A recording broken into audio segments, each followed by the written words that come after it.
This branch that could be an R&D center. I spend my time between ISI and that mostly.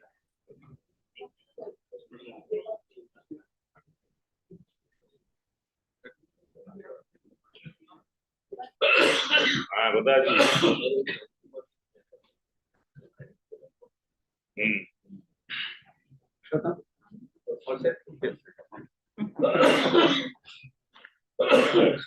Welcome everyone to Professor Saurabh Ghosh Memorial Lecture. Today, we assemble to pay homage through this memorial lecture to our beloved Professor Saurabh Ghosh. Today, we have two distinguished guest speakers, Dr. B. Mohan, Chairperson of Dr. Mohan Diabetes Specialty Center, and Dr. Rajiv Bahal, Director General, Indian Council of Medical Research and Secretary to the Government of India, Department of Health Research. I would like to invite our Institute's Director, Dr. Chongomitra Bandyopadhyay, to the stage to say a few words about Professor Saurabh Ghosh and the Memorial Lecture Series.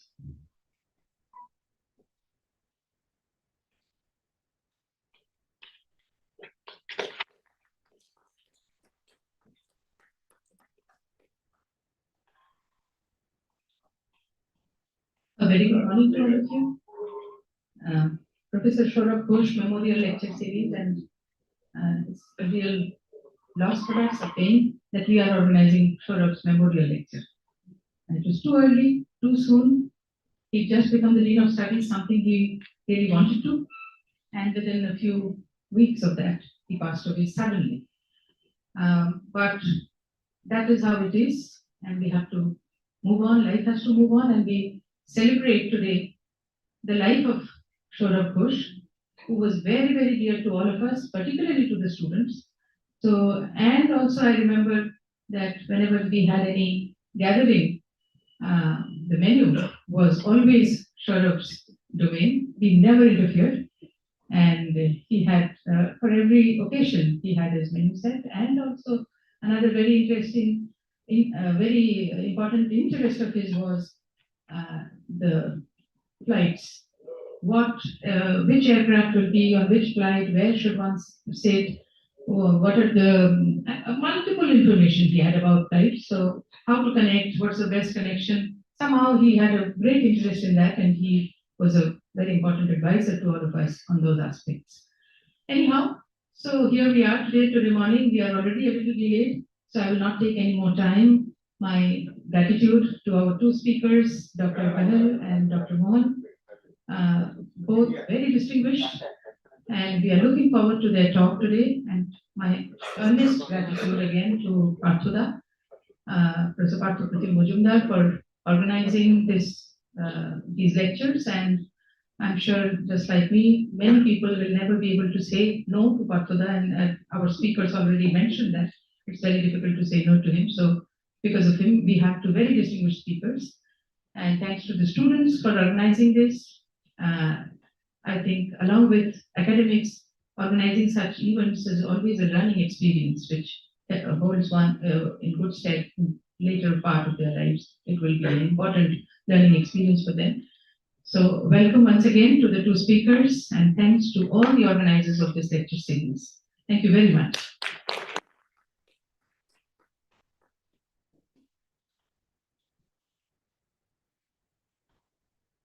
Thank you, ma'am, for the enlightening words. Now, to proceed with the next part of our program today, I would like to invite on stage Chola's PhD advisor, Professor Parthasarathy Mojumdar, to introduce the guest speakers.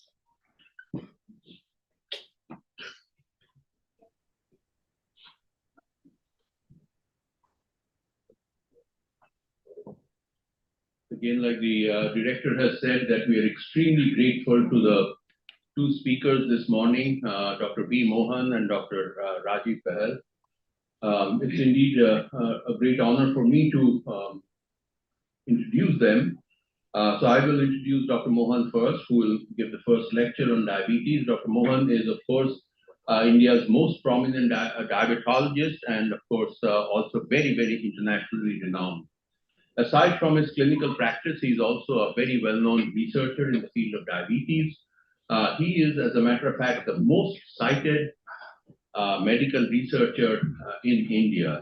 I'm not going to quote numbers, but he's astonishing among number of citations. Amazing.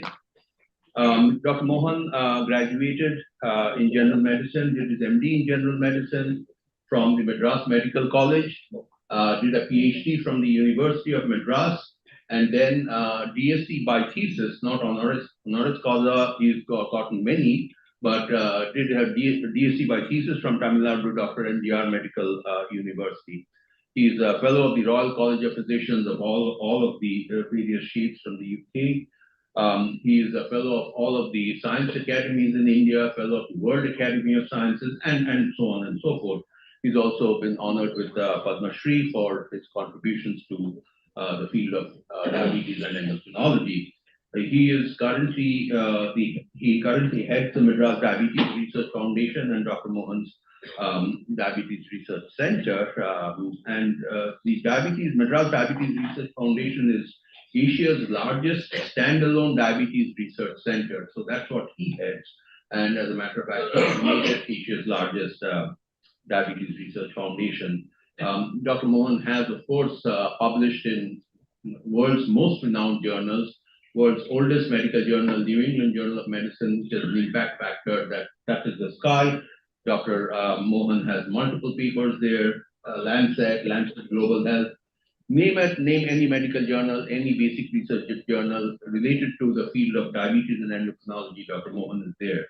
Dr. Mohan has obtained over 200 awards, and I'm of course not going to read all of the 200. Some of the most prominent ones, according to me, when I read the number of awards that he's gotten, the Harold Rifkin Distinguished International Service in the Cause of Diabetes Award, which is awarded by the American Diabetes Association. He was awarded in 2018, and he's the first Indian to receive this award. So we are very, very proud of Dr. Mohan. He's gotten the Dr. B.C. Roy Memorial Award, National Award from the Medical Council of India, B.R. Ambedkar Centenary Award from the Indian Council of Medical Research, and lots of them. He's also written up his biography. Those of you who might be interested in reading his autobiography, the title of the book is called is Making Excellence a Habit, The Secret to Building a World-Class Healthcare System in India. And he's also written a book on diabetes called Banting, Bose and Beyond. Both of these are, of course, available in Amazon and various bookshops, etc. So if you care to know more about him, read his autobiography. I have known him for many years. As a matter of fact, last night I counted that I have actually 17 publications with Dr. Mohan. Most dense period was 2005 to 2011, after which I introduced Saurabh to him, and then Saurabh continued to collaborate with him, and Saurabh has a large number of papers with him. But a few years ago, he and I wrote up some papers in 2019. We have a couple of other publications. So it's been a very long, cherished memory for me to be associated with Dr. Mohan, and I've learned a lot from him. At that time, we were trying to understand how to dissect complex diseases such as diabetes, and that's what brought us together. I from my statistical point of view, and he from his medical point of view. So it was a very fruitful collaboration. I'm absolutely happy and glad, and I'm also absolutely happy and glad that I introduced Saurabh to him, and together they continued for a long period of time until the sad and sudden demise of our Saurabh. So without further ado, Dr. Mohan.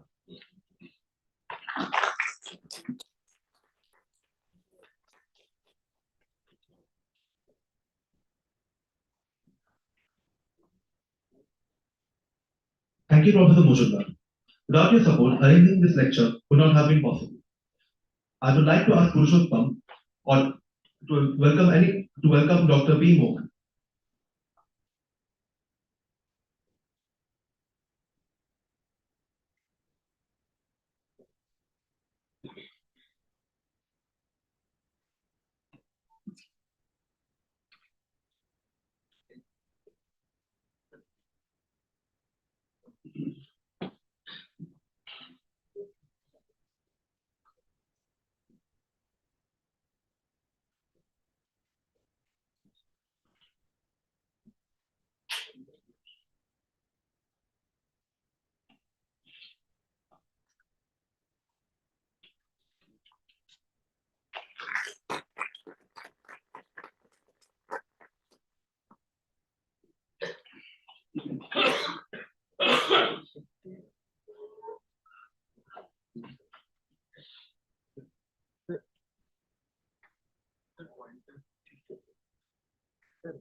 So, good morning, everyone. It's the mixed emotions that I stand before you. The first thing, I'm very happy to be in ISI. I've heard so much about this institution, oldest, best known statistical institute in the country and in the world. And therefore, I'm very happy to be here.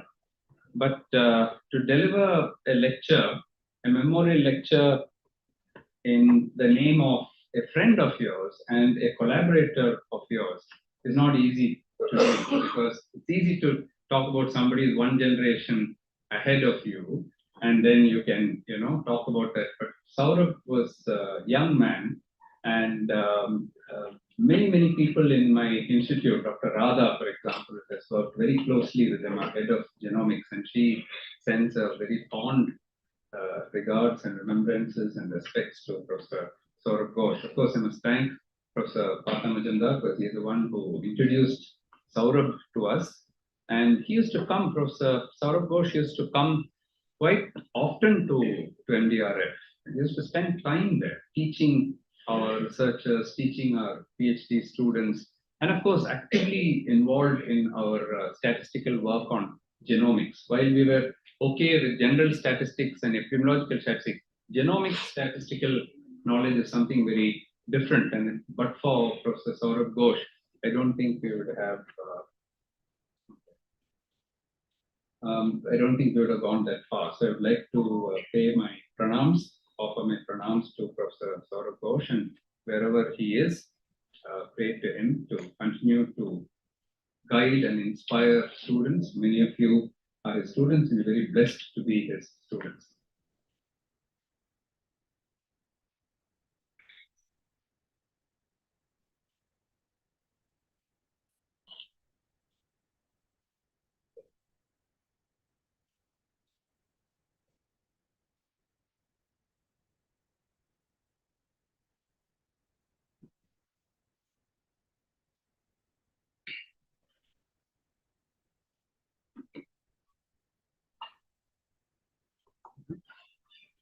Okay, please work now. So on that note, let me go on with my talk after again thanking Professor Partha Majumdar not only for inviting me to be here today, but also for being a very good friend. We have served on many committees together. We have had many useful partnerships. We have published together. And above all, he has been a great source of inspiration to me and to my colleagues. Also in various associations that he has served as president, he has been a role model. One of the things I learned from Professor Majumdar is how strict he was, how ethical he was. For example, nominating Professor Saurabh Ghosh itself for some of the academies. When he was a president, he said, I can't do that. It's out of bounds for me. So he requested me to do that. And I could see how he was drawing the line, although he was working so closely with him. These are all great things that we learned from him. I'd like to thank Purushottam and colleagues for all the kind hospitality, and great pleasure to be here, madam. We look forward to collaborating with you in the future as well.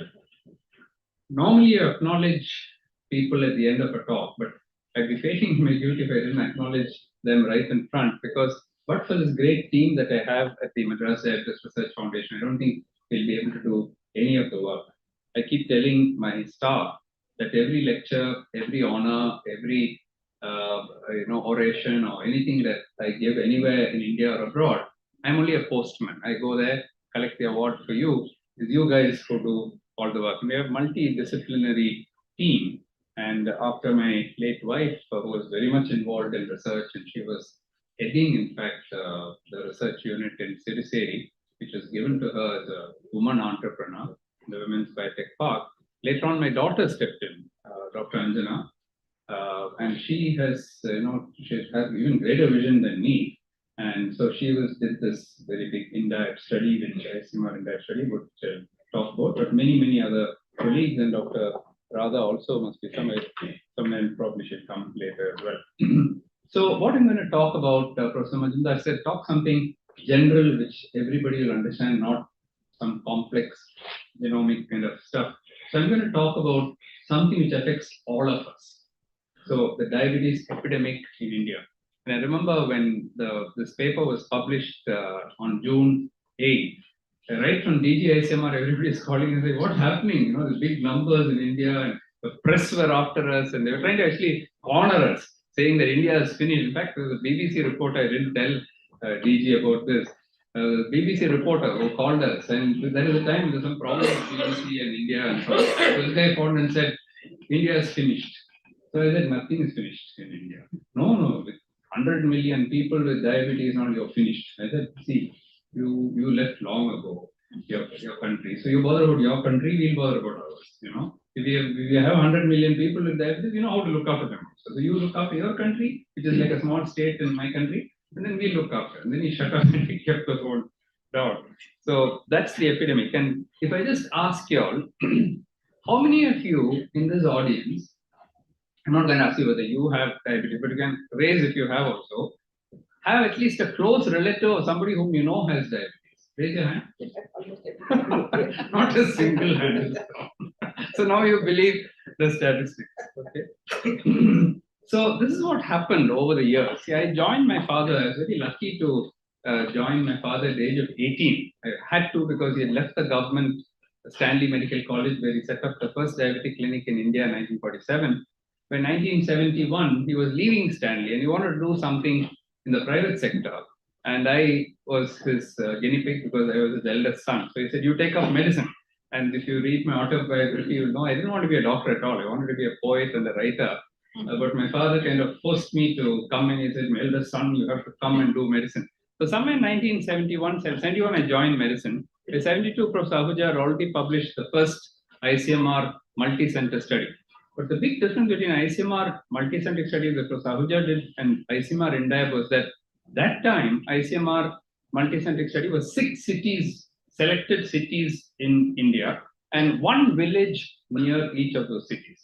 Of course, doing it 50 years ago was a very big thing. So he started this studies, and at that time we were also peripherally involved in it.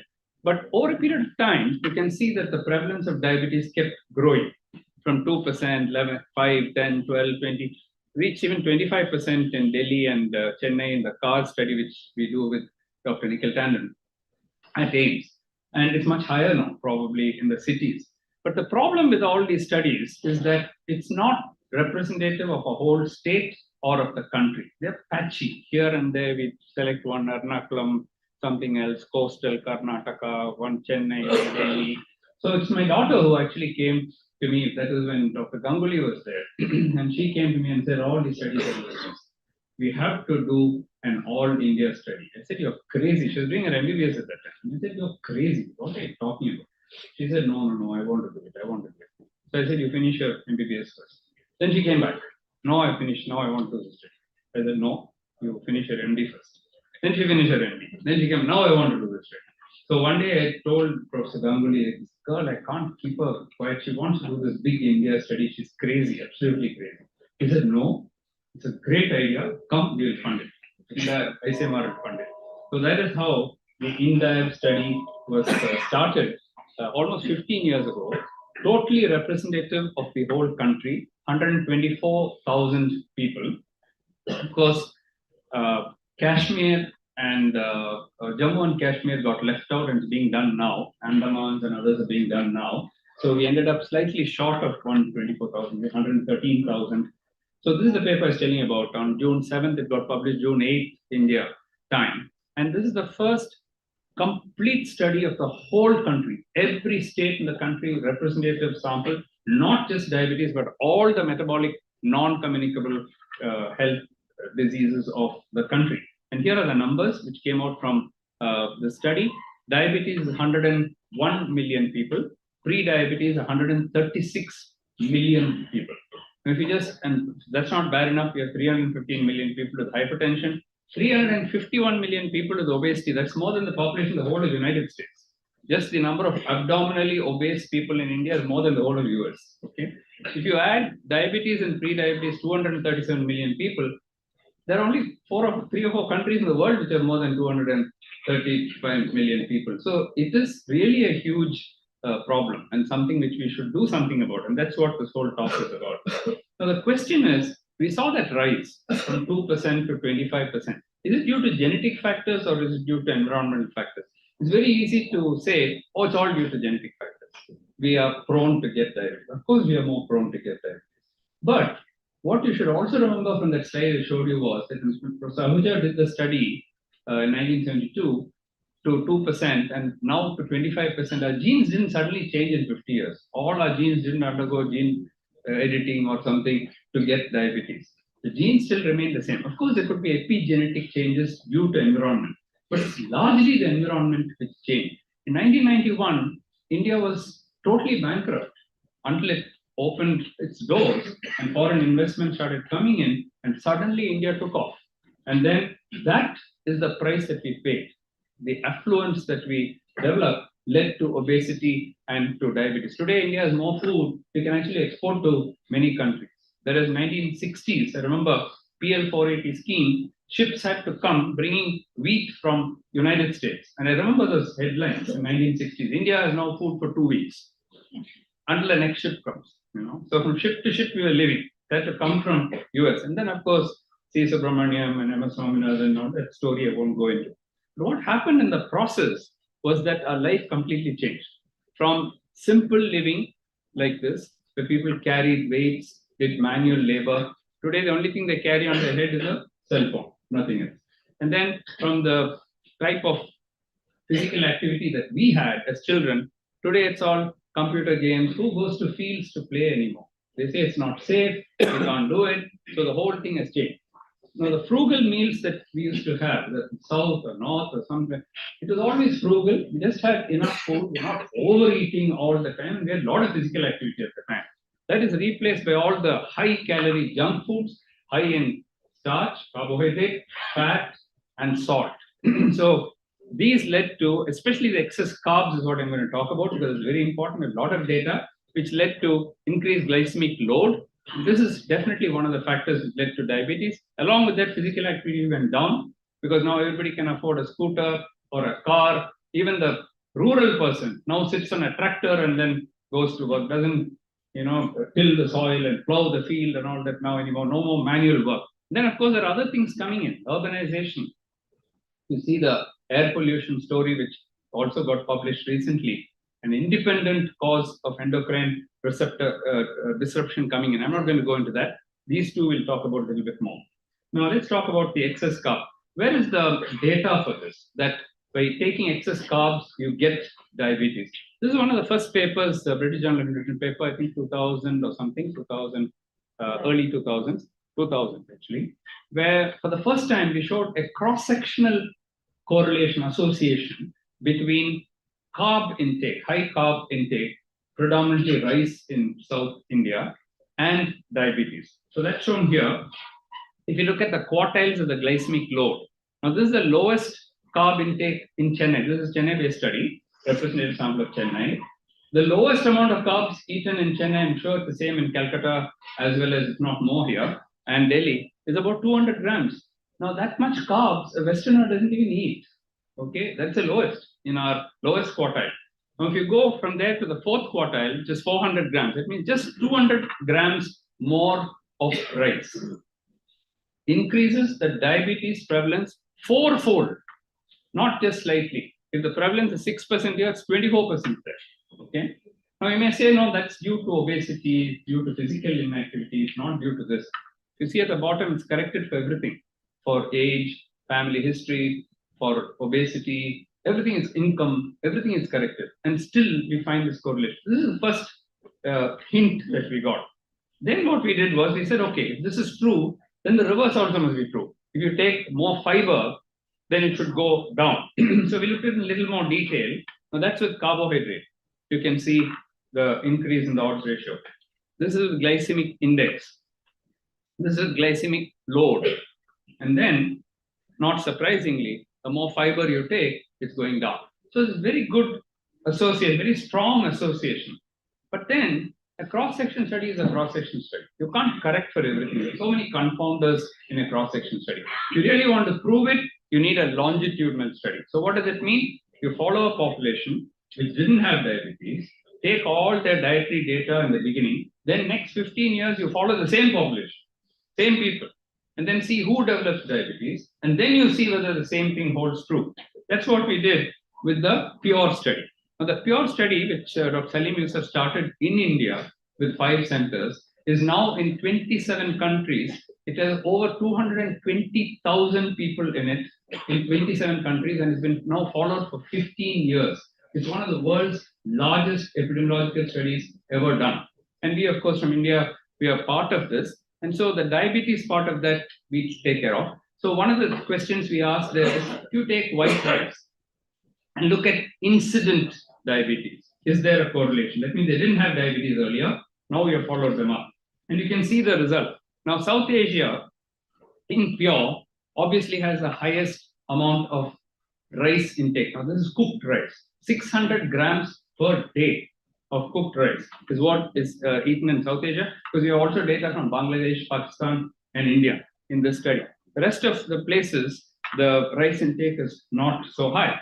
Now, if you look at the correlation with the hazards ratios for incident type 2 diabetes during this 15-year follow-up, you can see that in South Asia, the hazard ratio is 1.61. It is statistically significant. It's not touching the midline. In China, because rice intake has gone down, they are eating more meat, more vegetables, more other things, more protein. They start cutting down on the rice intake. It's already started coming down, and it's not statistically significant. If you take the rest of the world, it is. So, but in South Asia, very strong. Now, the next question we ask the same thing is, what if you correct for physical activity? They're taking rice, but if you take physically active and physically inactive people, you can see that physically inactive people, 1.5 is the hazards ratio, whereas if those who are physically active but eating the same amount of rice, it comes down to 1.16, and you can see it's now touching the midline. It's lost statistical significance. So that means even if you're eating a lot of rice and a lot of carbs, if you make it up with physical activity, and we are joking just now that we should use stairs only when we come up. We shouldn't be using, so all of you, here's the first lesson for you. First of all, cut down carbs. Second, don't use the lift or the escalator or an elevator ever again. Only start walking up, okay? And you'll bring your risk down like that. Now, so that's what we concluded, that in South Asia, it's very high. Now let's move to physical activity. Now this is an older study, published in Diabetic Medicine, UK, where you can see that if you, this is again in Chennai, those who do heavy physical activity the prevalence of diabetes is 5%. And this is in 2005. It's all changed now. But those who are doing no physical activity or light, it is 17%. Now, this is already corrected for rice now. So here is an independent risk factor that we're coming up. Of course, carbs is very important, but physical inactivity is another important risk factor. We are not worried so much about the actual numbers of diabetes. What we're worried about is the complications of diabetes. Assuming that 1 in 5, 20% develop complications. For example, you take kidney disease. Now, that's one of the worst complications to get. Throughout your life, you'll have to keep doing dialysis or transplant, get a new kidney. These are not easy things to do. Only 2% of people in India can afford either dialysis or transplantation, according to nephrologists. If you take 100 million people, it says, and with the the epidemiological data that we have, urban and rural, 25 million people in India already have at least early kidney disease, at least microalbuminuria. So some of them you can revert back to normal. But if a fifth of them go on to develop end-stage renal disease, that's 5 million kidneys that you need. You're not doing 10, 15,000 transplants, kidney transplants in the whole country. Where are you going to get 5 million from? It's just not possible. So people will die if you don't control it. So that is why prevention becomes very important. So can we make India diabetes-free completely? I don't think so. Because age is a non-modifiable risk factor. So I don't think diabetes will ever go away. 2000 years ago, we got it. Today, we are affluent, we're obese. It's not going to be easy to get rid of diabetes. But can you at least make India free of diabetes complications? I believe it is possible if you do a few things. Now, what does it mean to make India diabetes complications free? There should be no blindness, amputation, dialysis, heart attack, pain, suffering, impotence, etc. due to diabetes. So due to diabetes, we should say everybody with diabetes can have a long and healthy life, no complications of diabetes. So none of these should be present. So we can do it. I believe that if you do these 5 things, you can make India diabetes complications free. Detect diabetes early and try to reverse it in the pre-diabetic stage. Achieve good control of ABCD, regular follow-up, scaling it up into the community, and then finally answering the question whether a long and healthy life is possible. Now we know in the natural history of diabetes, that's a stage of clinical diabetes where you have signs, symptoms. And if you don't control it there, you go into stage of complications for which there no reversal is possible. From early diabetes, you can reverse. From pre-diabetes, you can completely come to normal. So we call it as primordial prevention, primary prevention, secondary prevention, tertiary prevention. Tertiary prevention is too late. After losing one eye, you're trying to save the other eye. Of course, as a doctor, I can't say, no, you should have come to me in primary prevention. Now your eye, I can't do anything about it. We'll still try, but it's too late in the day. And as epidemiologists, as public health people, we should be doing something much earlier because it has a long natural history. You've got a long pre-diabetic period during which you can catch these people. So remember that younger the age at onset of diabetes, longer the exposure and greater the risk of complication. That's one of the problems because in India, we get type 2 diabetes 15 to 20 years before the West gets it. That means our chance of complications is higher because we're going to be exposed to it. So what are the windows of opportunity to prevent? Whom do we catch? Obviously, all the 1.4 billion people we cannot take on. So whom do we catch? Look for family history. I just asked for a show of hands. Unfortunately, all of you raised your hands. I left no screen, all of you. But even there, believe me, there are a set of people who will never have diabetes in the family, and therefore you don't have to waste time on them. The low-hanging fruit is that. Look for other metabolic diseases. Somebody has obesity, hypertension, dyslipidemia. They're more likely to have diabetes. Gestational diabetes. If you have diabetes in pregnancy, 5 years later, you'll get type 2 diabetes. So you can start screening that. And then introduce the prevention. Is there evidence that you can prevent diabetes? There are many studies published in the world, but this one I want to talk to you about. The DCLIP trial. Now, this was a very important trial because it was the first trial in the world which included both types of pre-diabetes, namely impaired fasting glucose and impaired glucose tolerance. All the studies earlier in the world had only looked at IgG, impaired glucose tolerance, where it's very easy to prevent diabetes. But our study, we said, but they're not studying IgG, so let's study both. So what we did was, we included people with IFG, IGT, IGT plus IFG. So what we found was if you have IGT, 36%, 31% of people could be prevented from going into diabetes. But for the first time, we showed that if you have isolated impaired fasting glucose, that means your fasting is high, not yet in the diabetic range, but your 2-hour value is normal. Those people, we could not prevent from getting diabetes despite lifestyle, despite weight reduction, despite exercise, despite diet, and even in those cases didn't respond, we gave them metformin. Even then we could not. So we failed in this trial. This was soon followed by the Kerala DPP trial, which confirmed it, a study from Japan and a study from UK. 4 studies have now confirmed it. We just wrote a systematic review, it was published about 4 weeks ago in Diabetes Care. And the editorial that said, now we have to completely look at pre-diabetes in a different way. Classify people into IGT, IFG, and for IFG, now we're trying to find the solution. What do we do now? Maybe we have to use low dose of some secretagogue to improve the insulin secretion early enough. And we are starting some trials on that as well. So that was the conclusion, that you can prevent diabetes in IGT, but IFG is difficult. Now, how to prevent complications of diabetes? Very simple. A, B, C, D. This is something which we proposed. A is your A1C, it should be less than HbA1c, glycated hemoglobin, less than 7%, blood pressure less than 140/90, LDL cholesterol less than 100, that's C, cholesterol, and D is discipline.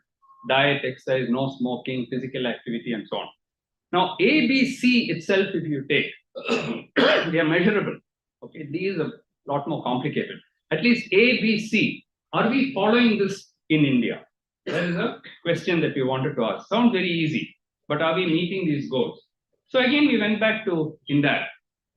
Since we are the whole country, and we have people who have self-reported diabetes. That means went to the house, we have diabetes? Yes, okay. Then we are not doing OGTT for you. We're going to ask different set of questions for you. And we're taking a blood for you for HbA1c. So we have a representative sample of the whole country. It's never been done. That in the whole country, you know the level of control. Now what we did was, we classified them. If you had that A, B, C, this is A, and that is B, and that is C. Okay, so you have it all in every state of the country. And then of course, if it progressively gets worse and worse, then we give different color coding. Green, orange, and then red. Okay. Now here is the color coding for the whole country. Starting with from Arunachal Pradesh right down to West Bengal, we have state by state the level of control for HbA1c, lipids, blood pressure for every state. So for every state government, West Bengal wants it, just take the West Bengal data and look at it. Where do you stand with respect to lipid control, blood pressure control, obesity? Everything for your state is available. Okay, in this. Now, one of the worst things that we found was physical activity. Everything was red. No state in India is physically active. That's the worst. And again, if you look at fruits, vegetables, and all that, not very good. HbA1c, not a single green. Not one state has their mean A1c below 7%. Okay? Blood pressure and cholesterol was a little better.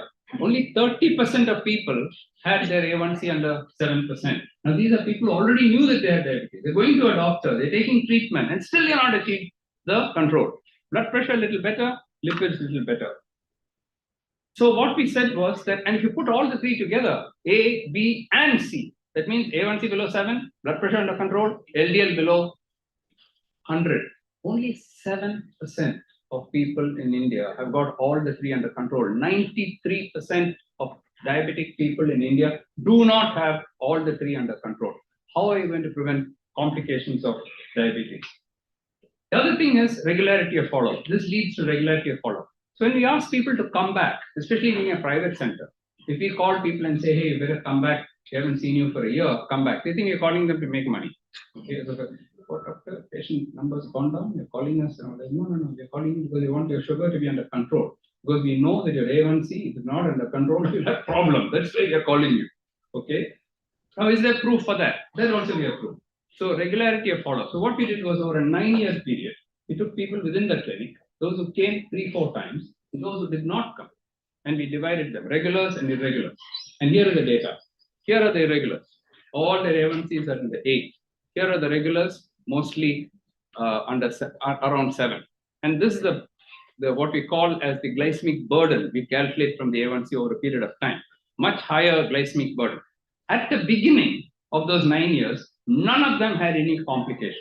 At the end of 9 years, what happened to them? What we found was that there was a 50% reduction in kidney disease and eye complications if they simply came back to the clinic.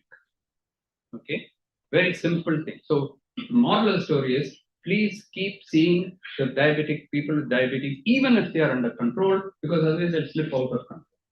They go up, come down, go up, come down, go up, come down. Otherwise, it'll be going up, up, up. And then all the time the glycemic burden is going on, it's coating the eye, the kidney, the nerves, and it's too late. And that's how they go into the complications.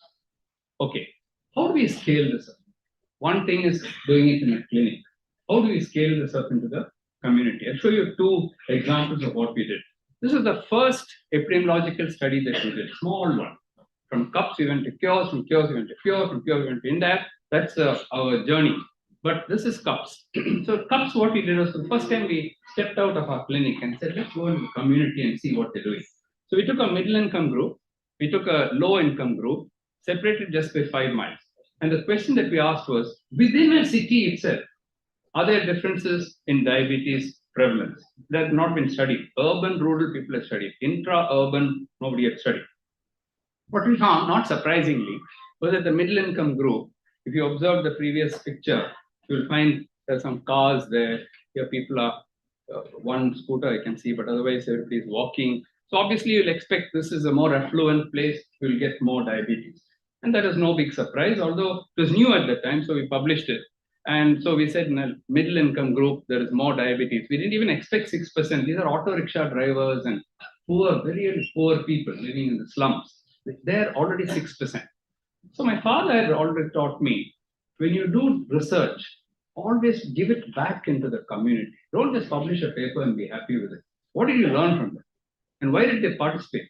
You owe a duty to go back. So I said, let's go back to this colony, Asiad colony, and try to do something. Let's share the results with them, sit there, and then share the results with them. So we went back to them and said, you know what?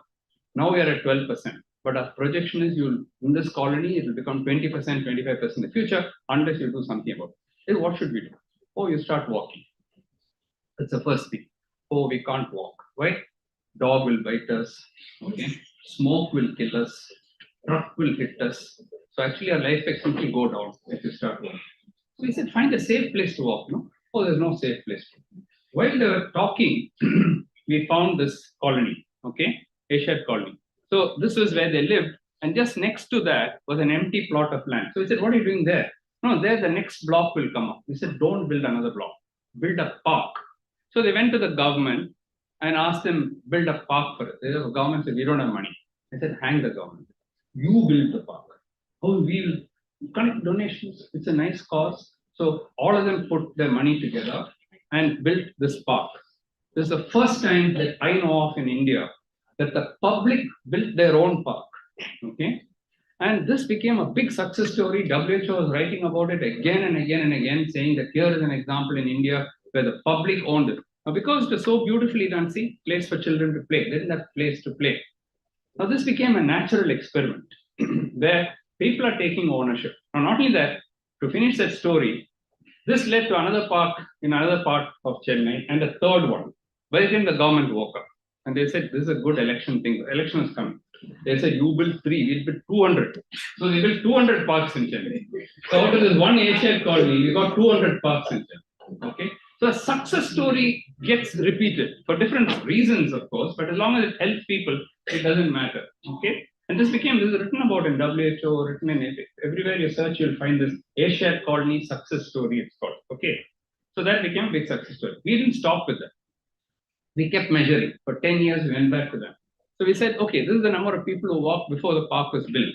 Did it continue? Because people said, after a week, they'll all give up. They'll get fed up. No, they continue to walk. From 13%, it went to 50%. They were still skeptic. Oh, 40% still didn't walk.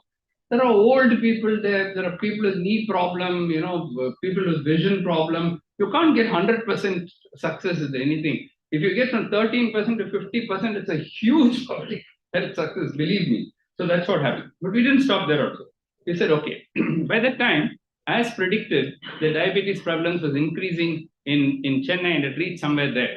So remember, it was about 12% earlier. Now it's already reached 20%. So we went back to that colony and said, okay, what happened now? The whole colony again, we screened. What do you think? Now they started exercising. Gone down? Zero? Cannot happen. They're 10 years older. Okay. Age is a non-modifiable result. Has to go up. It cannot. And they're also more affluent. So you cannot change. So it went up, but not much. From 12% to 15%. Remember, the other colony is already 20, 22%. So that's a great experiment, public health experiment. Where we made a huge mistake was the poor people. We left them alone. They're not ready, basically. They're alcoholic, they're drinking, they're cholera, they're TB, they're all kinds of things. They're not ready for diabetes at the time. So we left them alone. So we went back and said, let's screen them. So we thought 6 would have become some 8 or something like that. We got the shock of our life when it becomes 15.3%. Now here, this is with intervention, no intervention. So 2 things we learned. First of all, of course, it's not ethical because at that time there's no evidence. Now it's unethical. You cannot leave anybody out. That's the first thing we learned. Second thing we learned was that the population is now shifting. Diabetes shifting from the rich, the middle income to the poor. In fact, today in our cities, more poor people have diabetes, more obesity than the rich people. The rich people is walk upstairs, they go to gym, they eat salads, they eat organic food, they eat everything. They're figure conscious, everything they want to do, and they can afford it. These people can't afford anything. They'll buy the cheapest junk food. That's what's happening here. So this is an example of translational research through community importance. The reason I'm saying it is many of you will be doing community-based studies. You'll find a lot of statistics coming out. You'll publish also. Don't stop with that. Please go back and do something for that community with which you worked. Now the final part is the rural story. When my wife was alive, she said, Mohan, but all this is okay, but this is all urban. What are we doing for rural area? We've done nothing. We have to do something for rural. 70% of India lives in rural areas, whereas 78% of the doctors practice in urban areas. And therefore, there is illiteracy, transportation problem, poverty, and all that. So we have to do something for these people. Just at that time, God sent thing. A zamindar of a village called me. And he said, Mohan, I want to give you some 10 acres of land. Okay. What will you do for my people if I give you 10 acres of land? I said, I will build a model diabetes rural program, which has never been done in the world. He said, great. So he gave the land to us. So I said, we'll make diabetes care available, accessible, affordable, appropriate, acceptable, and accountable. 6-8 tests in rural India. So with that, we set out. And what we did was, this Chunampet is the village. And for those of you who don't know where Chunampet is, that is Chennai, and next district is Kanchipuram. Southernmost district is Chunampet. It's not just Chunampet, he gave us land in Chunampet, but 42 villages in and around Chunampet we adopted. Then we went to ISRO and said, give us a satellite. The Novo Nordisk Foundation gave us money to build a van. So with this van, we became like a mobile diabetes hospital or clinic. We had fitted in all the equipments there and then went village by village, like you see here, and got informed consents from for these women. We had young men and women who are unemployed. This is Abdul Kalam's Pura principle, providing urban amenities in rural areas, Pura. So that principle we applied, and we said, let's take high school dropouts, teach them how to do BP, because doctors are not going to go and do this. So we taught them how to do blood pressures, blood sugars, and then if they have diabetes, all they have to do is to enter into the van. And inside the van, they can have a complete checkup. Of course, everything is done free of cost. So there's no commercial element here. We can take pictures and zoom retinal pictures, which can be in the camera, in the van itself. It can be zoomed back to our main center, where our ophthalmologist can now talk to that lady and tell her why we did it, whether she has retinopathy, no retinopathy, what is to be done. That's how we collected all our rural data. And if they're normal, we tell them in a year, we'll come back and see you again. And there, in the land which he gave us, my wife and I donated the money for this building and built probably the world's first rural diabetes center. Okay, and we found a doctor there. The doctor we just saw, he was practicing there. We brought him to Chennai, trained him, and put him back. 16 years later, it's still going on. The project is No one had a foundation, only first 3 years they gave us. But we made it a sustainable model. And for the last 16 years, we've been providing, and you can see the numbers here. And the good thing was that we also got a lot of research data on that. Most importantly, using very low-cost generic drugs, glibenclamide, metformin, only few paisa they cost, less than a rupee, 2 rupees a day. We were able to bring down the HbA1c of the entire set of villages for those who had diabetes. In the first year itself, from 9.3 to 8.5, now we brought it down to below 8%. So this A that I talked about, and the B and the C, we are actually able to do it using very low-cost treatment in these villages. This was actually picked up by the Lancet, and Lancet wrote a series of 5 articles on India. In the third one, chronic disease and injury, they said the Chunampet Rural Project seems to be a good model for delivering preventive and therapeutic diabetes healthcare to rural areas. Also, we had CNN, Discovery Channel, BBC, Le Monde, the largest French newspaper. In fact, they wrote in the first page of in France, they wrote this saying that now the poor in India can afford to take treatment. That is the headlines for this. And then the book called Jugaad, which many of you would have seen, the whole chapter on the Chunampet project. Even business magazines came. They were asking how you're making loss. I said, it's not loss. You're serving society. There's a question of loss when you're serving society. We're not meant to make profit. It's completely registered as charity. So there's no question of making loss. So this became a big success story. The last one is, before I conclude, if you do all this, A, B, C, D, is it possible to have a long and healthy life despite diabetes? First of all, where did we get this A, B, C from? This is the paper for which I got the Harold Ritkin Award. Because in this paper, we showed for the first time in the world, 50-year survival of type 2 diabetic patients. A large number of survivors and a large number of non-survivors, beautifully matched. And this is the first and only study. I don't think after that 2013 we published it. I don't think last 10 years anybody has been able to show 50-year survival. So in this, what we did was, when you compared the two, came out very clearly. All you needed was A1C control, blood pressure control, cholesterol control. You do, of course, smoking is a no-brainer. Should not smoke. If you do these 3, you can survive much, much longer than if you didn't get those under control. And the next paper we published was, so that was only based on duration. This is actually based on age. A series of 90-year-old and above with diabetes. It's possible to live for above 90 years. And here is the example that I'd like to show you. Some of you may know a couple of people here. One of them is a man second from my left is sitting in the wheelchair. Is Professor Chittibabu, whom you may know. He was 101 years old when he came for the chief guest for this function. And the man next to him was the chief secretary of our state. He has served 3 prime ministers and 3 chief ministers of Tamil Nadu. And he was 97. He had just written his book when he came. In fact, he shouted at me for being 1 minute late. He had already reached there, and 10 o'clock, I said 10:01 I arrived. What is the time? Can you see the time? And he started shouting at me. So that's a man. He also crossed 101. Many of them are now in the hundreds, and they're all alive. These are all people with diabetes who have lived 60 years with diabetes. And they're still going strong. You know? So this is the proof that you can actually get people to give them medals saying victory over. The 2 people there instantly were not 90 years old. I hope you can recognize them, me and my daughter. So what are the secrets to live up to 100 years? I'm going to end with that. Detect diabetes early, A, B, C, D. The first 10 years are very important. If you miss the bus in the first 10 years, and then after, now we will control, gone. The seeds are already sown. You can't take them back. Some complication will come. Okay? Exercise regularly, eat reasonably healthy diet.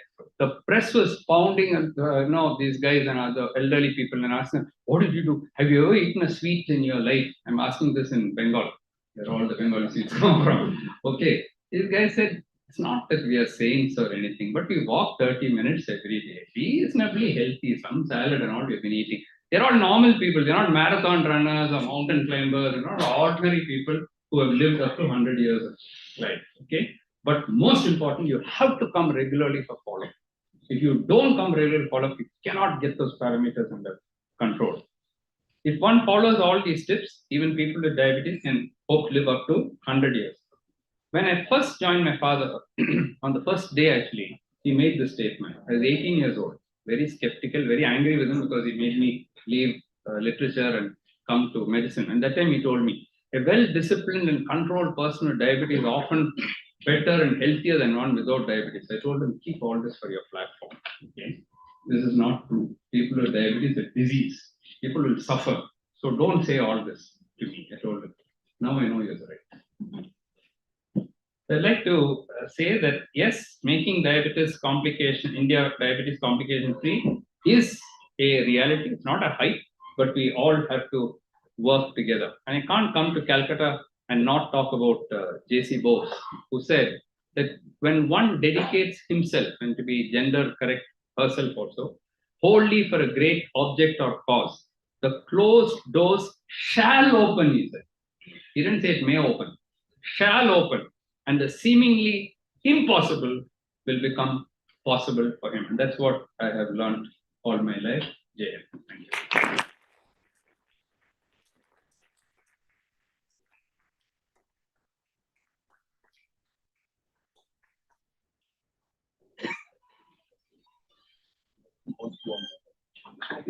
Thank you, Dr. Mohan, for your lecture. I'm sure all of us have learned a lot from your talk today. Before we proceed, let us hear a few words about our Shroda from our MStat second year senior, Jyotishko Roy Chaudhary, who had the chance to learn from him. Please welcome on stage Jyotishko Roy Chaudhary.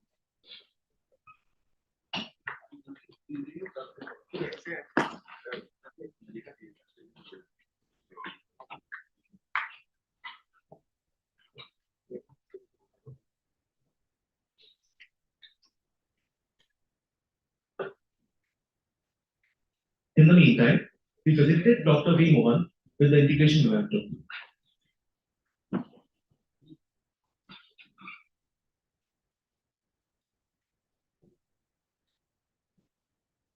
On the diet?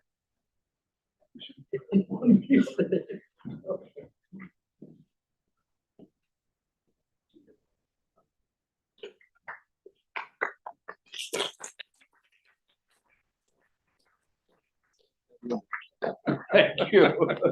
Thank you so much. Yeah.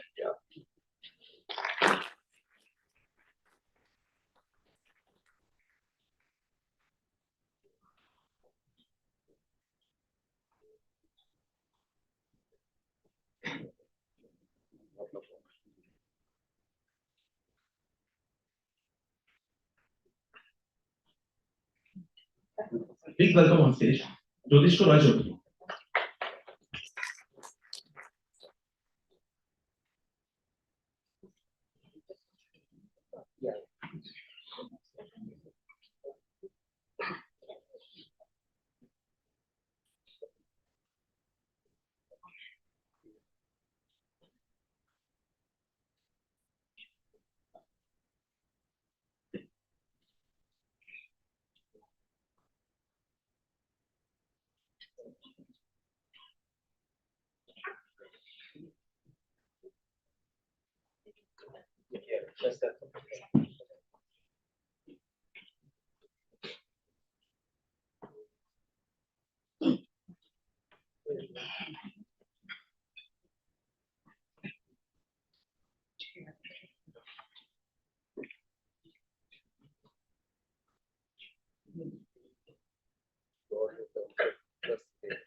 Hello.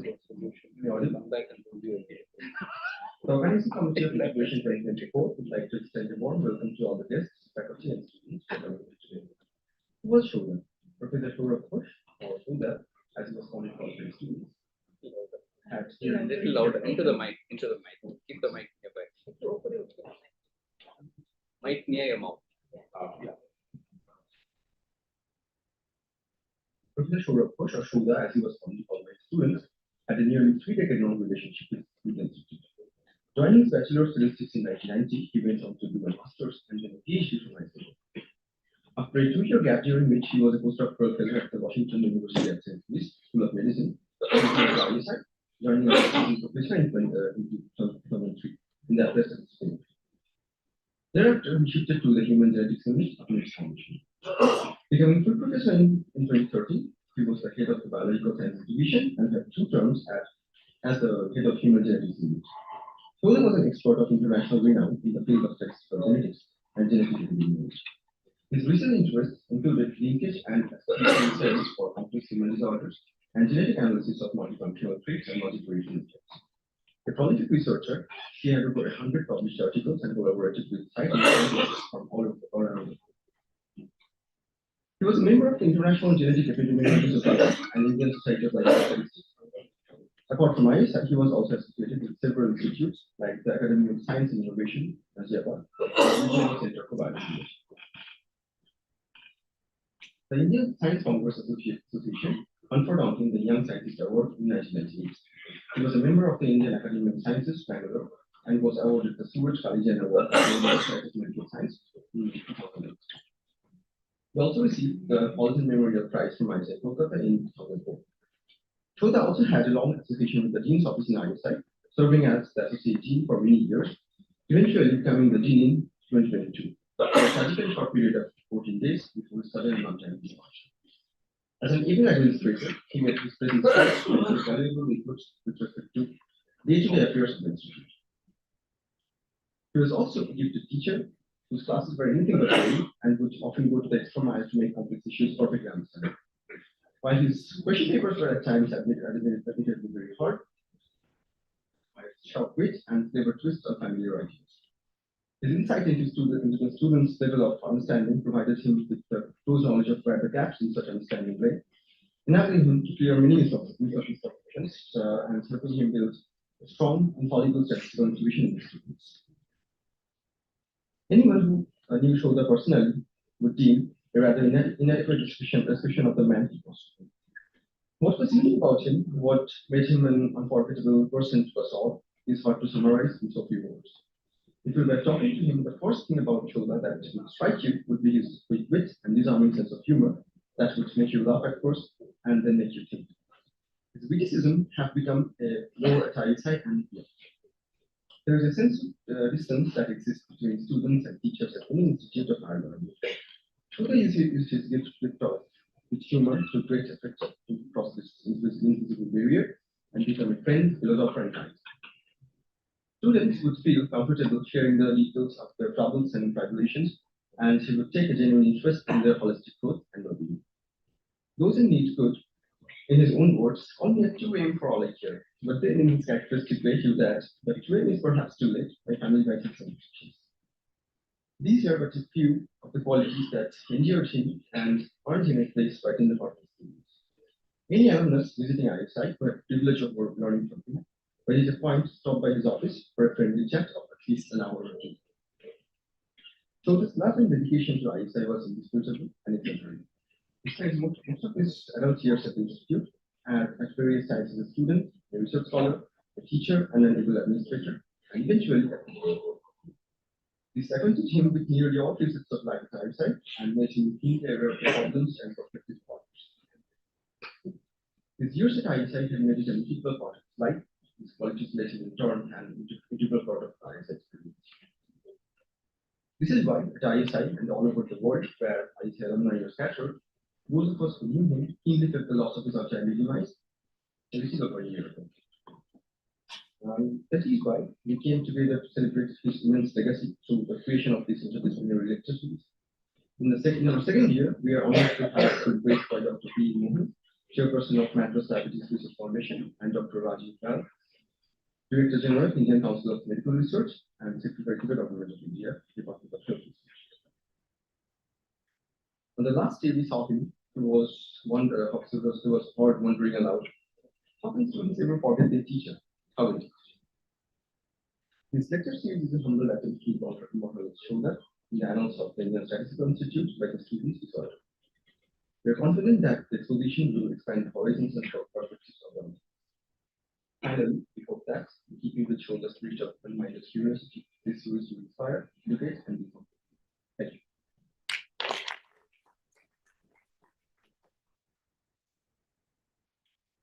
Now, I request Professor Pathaburi Mojumdar again to introduce us to our next distinguished guest speaker, Dr. Rajiv Bhatt.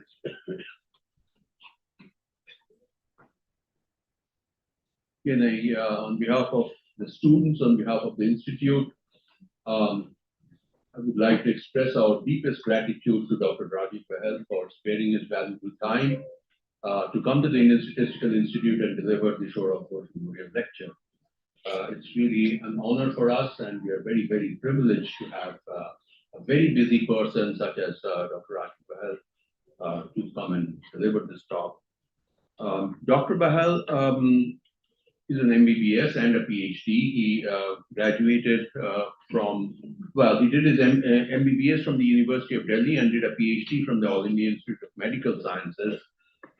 He got an honorary doctorate from Norway from the University of Bergen in 2022 in recognition of his contributions to maternal and child health research. As a matter of fact, Dr. Bahel has really been very intimately involved in global maternal and child health. He has over 30 years of experience in leading health research, particularly in the area of pediatric health research. He has worked in the World Health Organization from 2003 to 2012. He was responsible for newborn and child health research and development of various kinds of guidelines. From 2013 to 2022, he was the head of research of maternal, newborn, child, and adolescent health. And after then, he came to India. He came back to India and joined as the Secretary of the Department of Health Research and the Director General, Indian Council of Medical Research. Dr. Bahel has, when he was in World Health Organization, he actually orchestrated the development of multi-country studies on various problems of maternal and child health. It's during those years that I got to know Dr. Bahel on his playing field, which is the World Health Organization, when he was trying to organize or encourage many of us to undertake studies on premature birth, on prematurity, and which turns out, which is a major public health burden in various parts of the world. It's at that time that I got to know him quite intimately and got to know him because of his insights into how one should do various kinds of medical research of public health importance, such as maternal and child health, such as prematurity and all of that.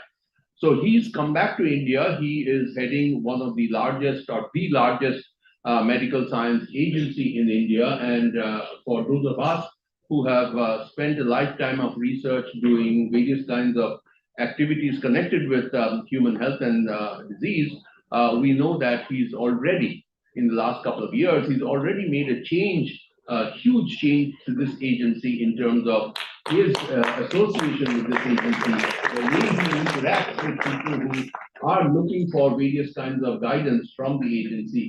We know that he's made a sea change. We are very, very grateful that he actually came back to India to steer this medical science agency forward. And he is quantitatively one of the most well-known health researchers that I know of. And he will talk to us on various aspects of quantitative health research. And all of us are looking forward to learn from him. Rajiv, thank you so much for coming and accepting to deliver this lecture. Welcome. The floor is yours.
I would like to ask our Joint Secretary, Nitya Dev, to welcome Dr. Rajiv Menon.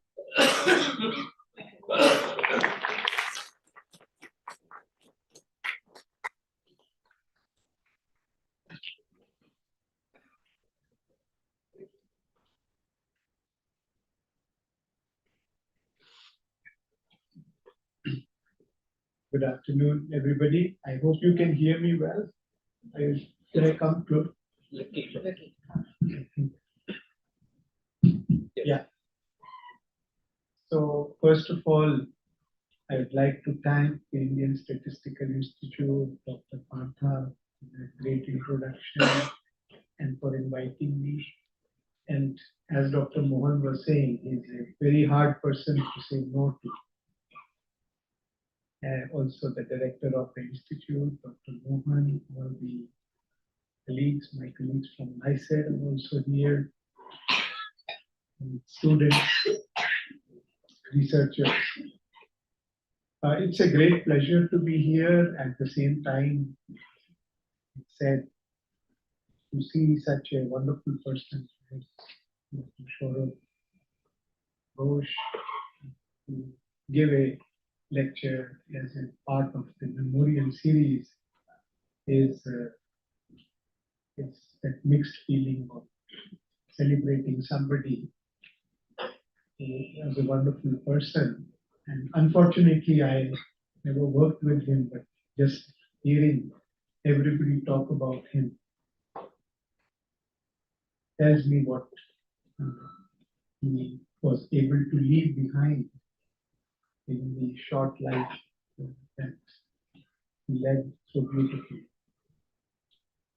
To follow Dr. Mohan is going to be a very hard task.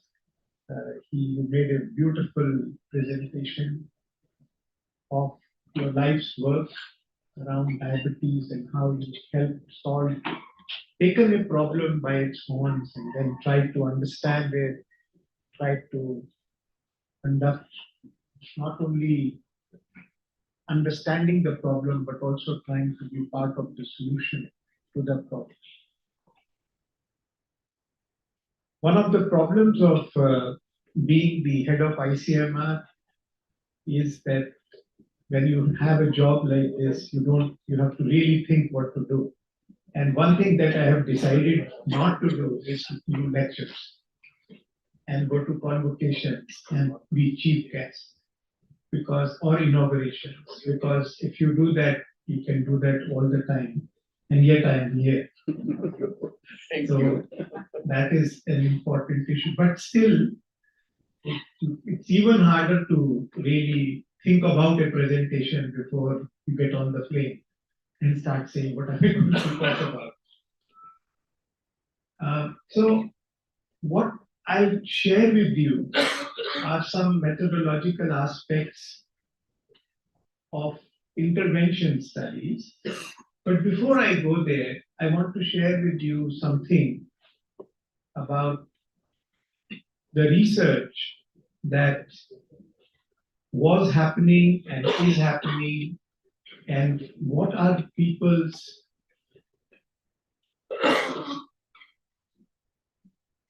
I'm a little distracted if people speak.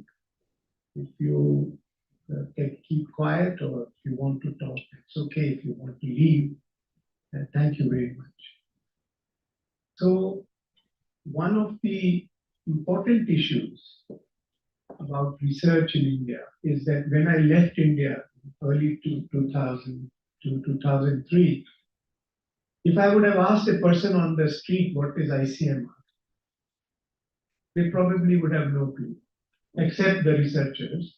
Very few people knew ICMR. But when I came back to India a year and a half ago, almost everybody understands the value of medical research and value of the Indian Council of Medical Research as a research organization, just because we got over COVID in the past 3 years.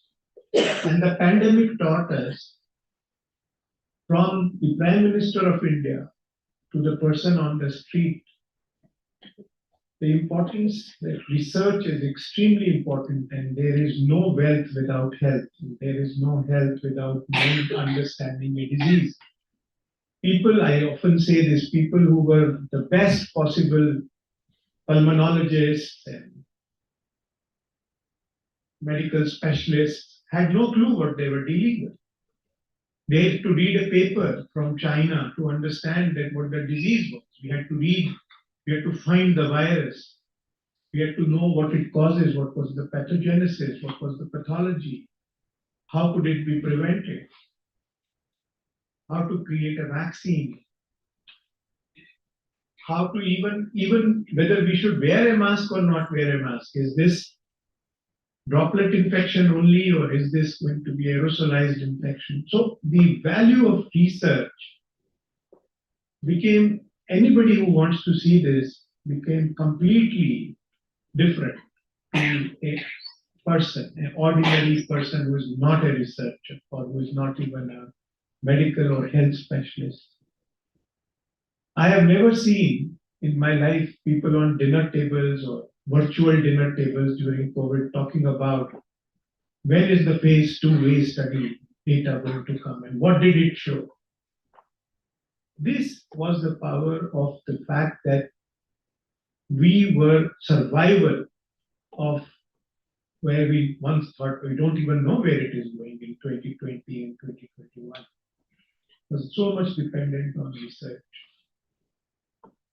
And we did not have the luxury to keep looking at the problem all the time, and then, after 10 years, we will understand the problem, and then we will move ahead.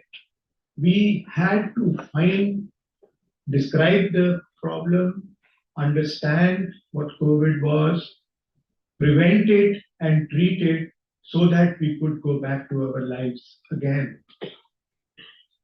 And it did teach us a lot, at least to me, it taught me the value of saying that I always believe that research should be done, that it is useful for people, not just for your own glory or for getting a job or becoming a professor. That is not what I call research. That is research for the sake of doing research. That is basically ticking boxes. So why I am saying all this is that even when after all this COVID and everything, as we're getting out of it, when I joined in October 2022 as DG-ICMR, I signed off on grants for the whole year of 22 and 23, about 1,000 or more research grants. 75% of them were descriptive. They were simply describing a problem of some sort. This is the risk factor of A, this is the risk factor of B, we are looking for some marker, we have this genomic analysis, we have that, all of it. I'm not saying it's not important, but the proportion is what I'm talking about, 75% at least. Only 25% of the grants were focusing on trying to find some solution to those descriptions of problems. Among that, discovery was maybe 5%. And similarly, delivery, which is now learning how to scale up, how to implement things at scale, was also roughly about 5%. The remaining 10 to 15% were developing some innovation, some diagnostics, some product, something to do with trials and other ways of, kind of getting some interventions to the people. And to me, that is a bit lopsided. So what we have been trying to change at ICMR is to make it more even and to have roughly equal chunks of funding and roughly equal chunks of grants around descriptive research, development research, discovery research, and delivery research. That is one of the things that I want to say. The second thing is I was simply a doctor, then I did my MD in pediatrics and was doing my senior residency. I did not even want to do research. I wanted to just work in the community. And it was just by luck that I met Dr. M.K. Bhan, and he said, why don't we do a lot of community-based research, and why don't you join us and see if you like it, and then you do a PhD in public health. And that's what I did. But I really liked it, and the part that I really loved was epidemiology and statistics and research methods. So much so that I am very proud that I've never taken a single statistics class in my life. But I have taught statistics, not only in India, but also in the universities of European universities, including Norway, to not only to students, but also to faculty. Simply because I think that we need to be more interdisciplinary. People who understand one type of skill, and this is one of the other bad things that the British left us with, is this very siloed education system, which is quite different, let's say, if I compare it to another one in the United States, where people tend to have more multidisciplinary education, at least in the initial years of their lives, but they continue also to have more ability. And I think we need to think a little bit about that.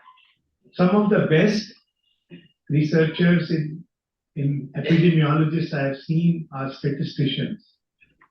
Some of the best statisticians I have seen are not really statisticians. They didn't start with mathematics or statistics.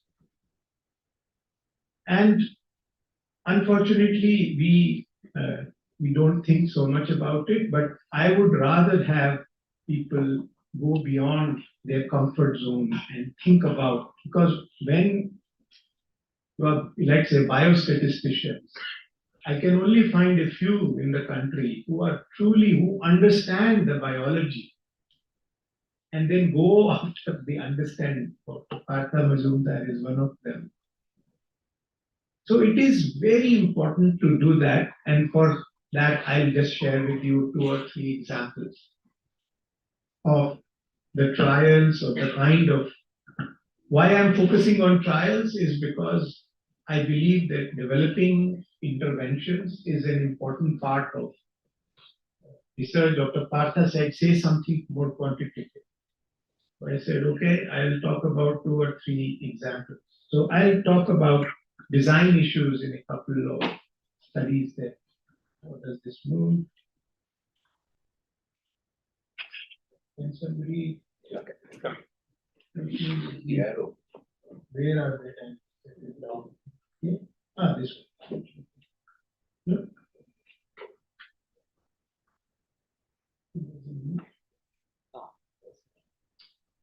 Just tap it. Okay. The first study I'll quickly talk about is something on kangaroo mother care. Has anybody heard about kangaroo mother care in the audience? Yes. A few of you. So, what is kangaroo mother care? Kangaroo mother care, as you know, if you've seen the kangaroo, it keeps the baby in its pouch, very close to the mother. And similarly, one of the doctors in Colombia, a country called Colombia, Dr.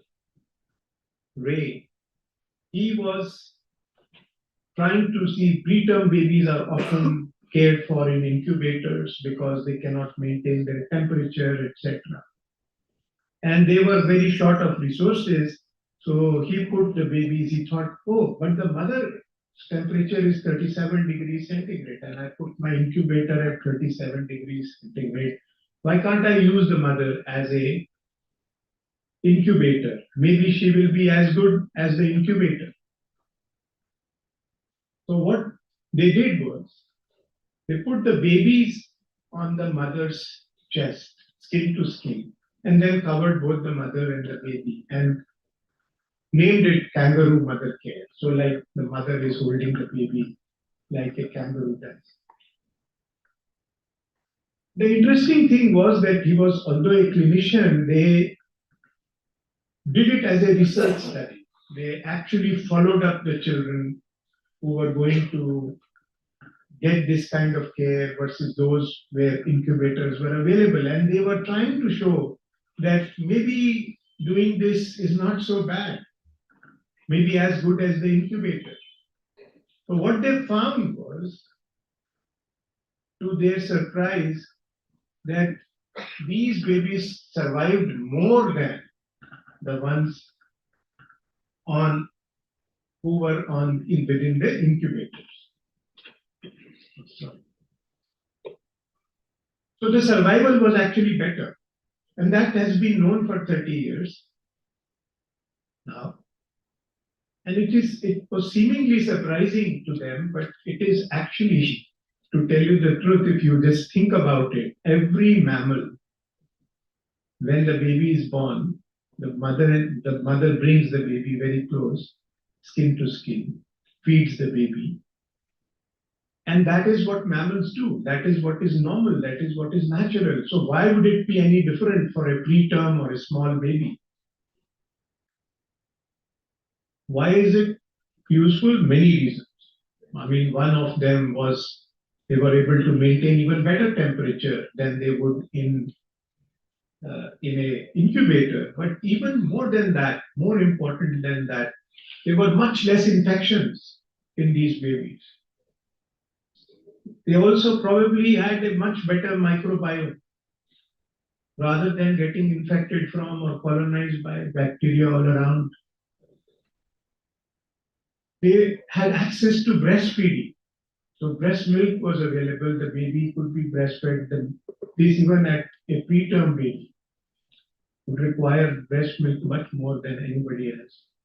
The whole issue of the reduction in stress in the baby, because when the baby is close to the mother, that is where the baby would be probably more de-stressed. So a lot of issues, but anyways, the key question was that there was a 40% reduction in mortality. But there was one problem that remained that we resolved with a study planned in WHO. And that problem was that although you could save 40% of babies, but you could start KMC only, they only did it with very stable babies.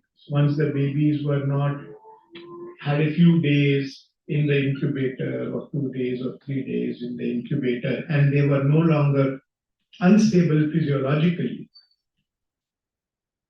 The big problem was that 60% of deaths happen in those first 3 days.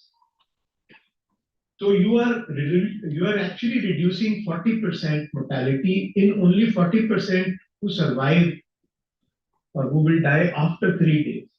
So your real impact is only 40% of 40%. So what about the 60% deaths that happened earlier? Could they be prevented by kangaroo mother care?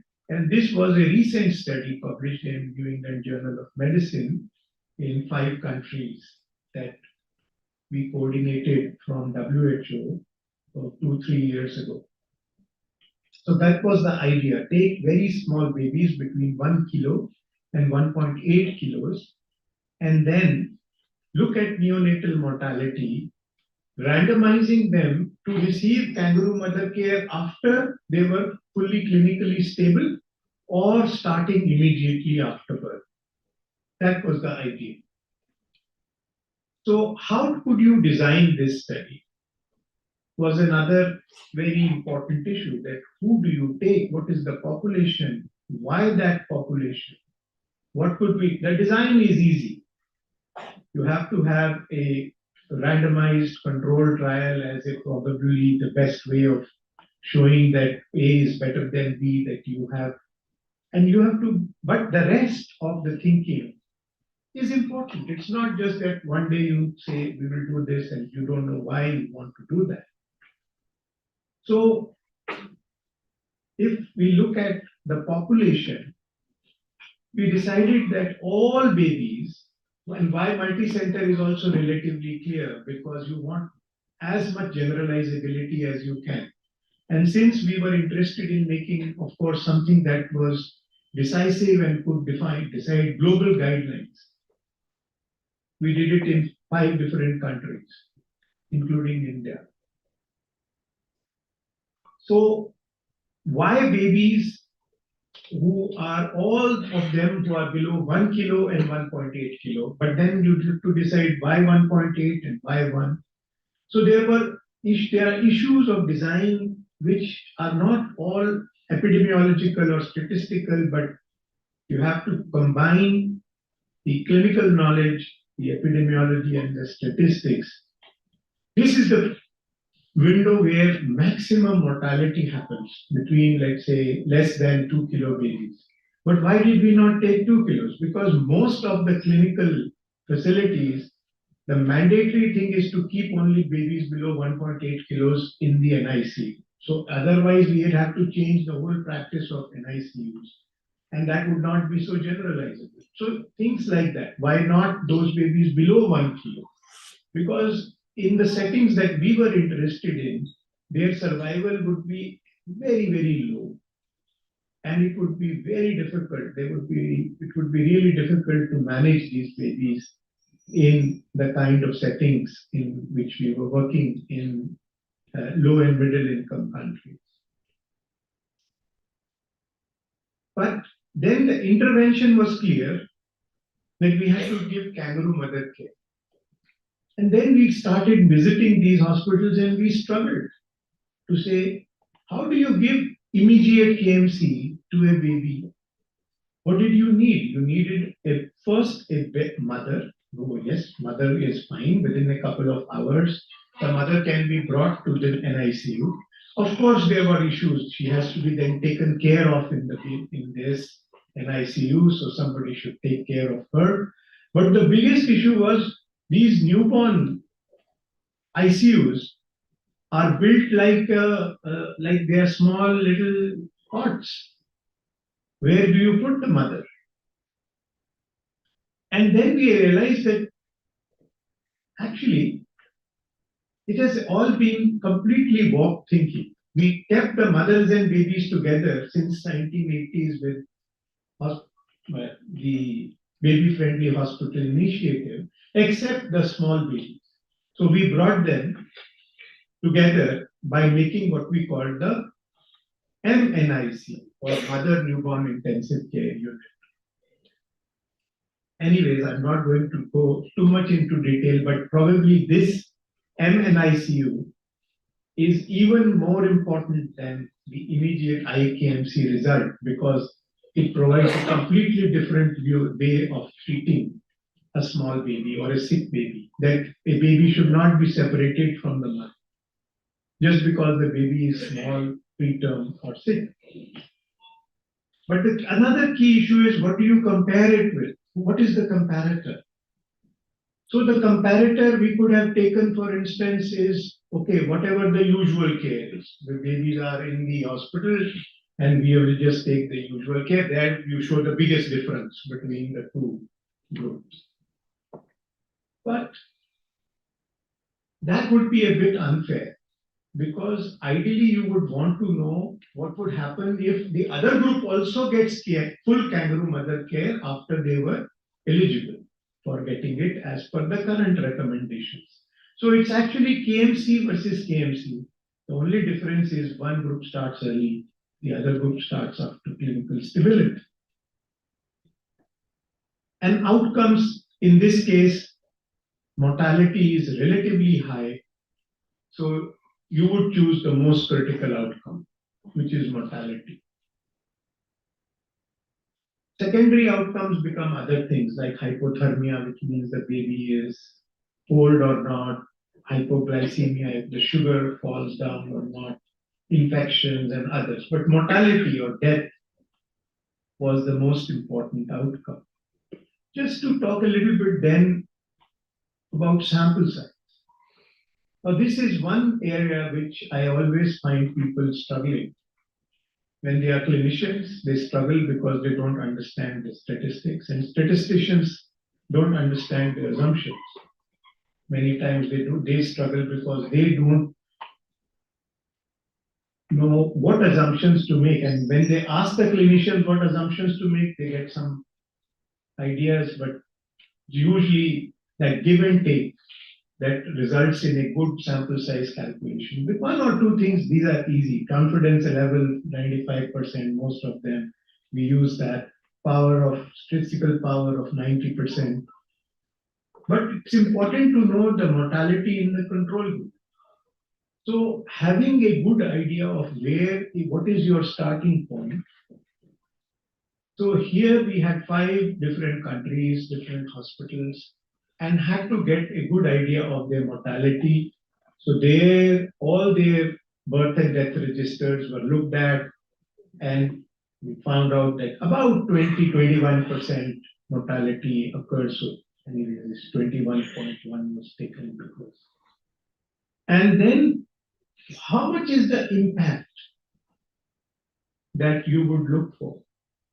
Again, sample size is something where I've seen people, they cheat themselves by taking too large, sometimes a difference or an impact to calculate sample size because they think I will get only 40 lakhs from ICMR to do this project, and that means only 200 patients, and therefore I have to back calculate and just put something in sample size which says 50 patients per group. And yes, I have calculated, I've given everything, confidence interval, power, mortality, basic, but I can put that. So what is that difference that you look for is something that you cannot know unless you understand that subject. It has to be the minimum but important, minimum clinically important and biologically plausible difference. Otherwise, if you take a difference which is too large, which is not biologically plausible, or even a smaller difference is more important, then it would be simply a study that doesn't go anywhere. So, how you calculate that is by saying what would make me change my policy? What would make me have these NICUs, let us say in this case, or give IKMC or change WHO guidelines? And you say, would 5% mortality be important? In some cases, yes, even that is important. But here, given that kangaroo mother care, we knew biological plausibility was up to 40% reduction, because that is what was found with KMC compared to no KMC. But here we were comparing immediate KMC, where of course with no immediate KMC, we could have taken 40% difference and we would have needed 1/4 the sample size. But we thought maybe this is a very early period, you may or may not get that difference. So you have to go for that minimum but important difference, and therefore a difference of relative difference of 20% was what was taken, and with a 10% loss to follow up, calculated a sample size, which may look like 4,200 is a small number, but when you take babies between 1 and 1.8 kilos, which is fairly a rare phenomenon, it is a very big study to do, very important, very large and difficult study to do. And yet it was done with this sample size. I will not show you all the results and everything else, but suffice it to say that there was a 25% mortality reduction in the group that received immediate treatment. So it wasn't 40%, but it was larger than 20%. So it was good that we had calculated sample size for 20% reduction. Otherwise, we would have found a difference, but when we have said it is not statistically significant, we are not sure about the result, a new research study has to be done.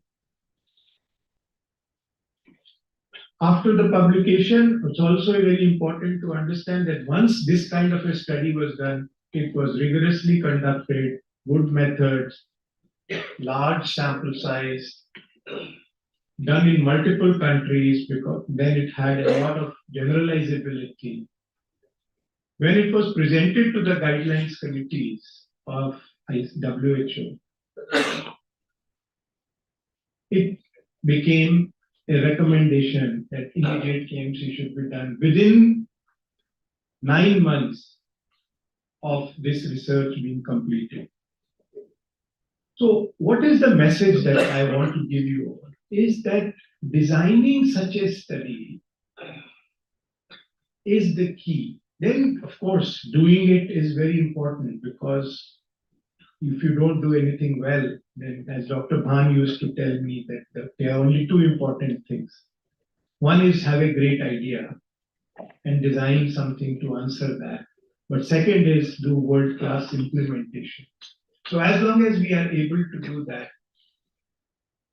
what the message I wanted to give is that you can change global guidance, and I'm sure global practice will change within the next 5 years. You will not find babies being left by themselves all alone, but they will be with their mothers. The government of India, for example, has already decided that the small or the sick newborn care units will be converted to mother newborn sick care units, etc. Now, I'm not going to go into all the examples, given that it's around 1 o'clock. But just to show you one more thing, which was, we think, I'm going to skip all this. Here, I want to show you one thing that my colleague Betty Kirkwood did. And she usually does that. When you calculate sample size is not a fixed number. You don't even know whether your assumptions are right or wrong. So what she likes to do is that when you calculate sample size, you also say what that sample size would do if your impact is a little less or a little more. So for instance, here, when they calculated sample size for this New Hints study done in Ghana, which also I coordinated, we calculated sample size for an 80% power for, let's say, 25% effect size. However, then two scenarios were calculated with the same sample size.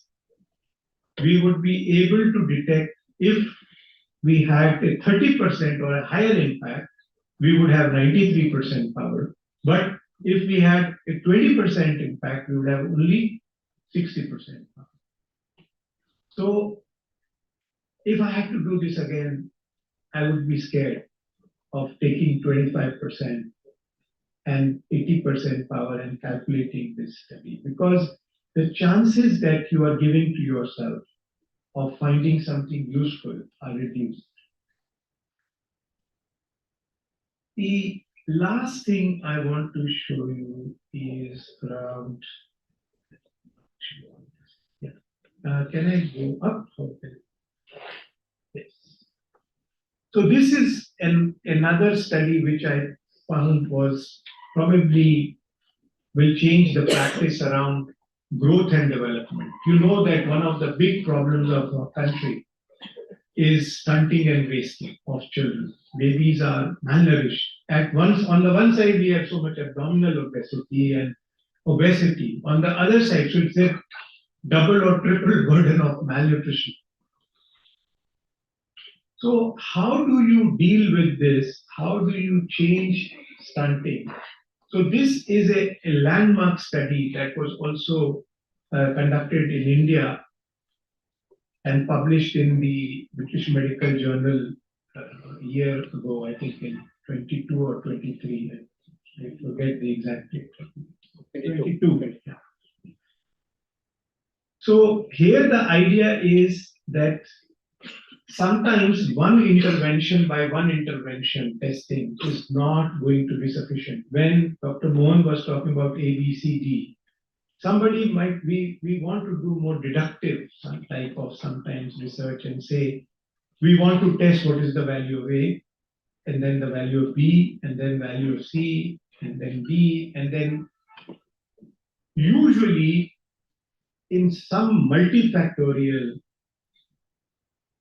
causes of disease and conditions like diabetes and like malnutrition in children, it is extremely unlikely that single interventions will have large impact. They will all have impact, but they will all have very small effects. So this example I was trying to, when I was trying to think, I said I'll tell you about is sometimes you will have to think about a package of interventions and test that package as a whole. Because if you don't do one, the other may not work.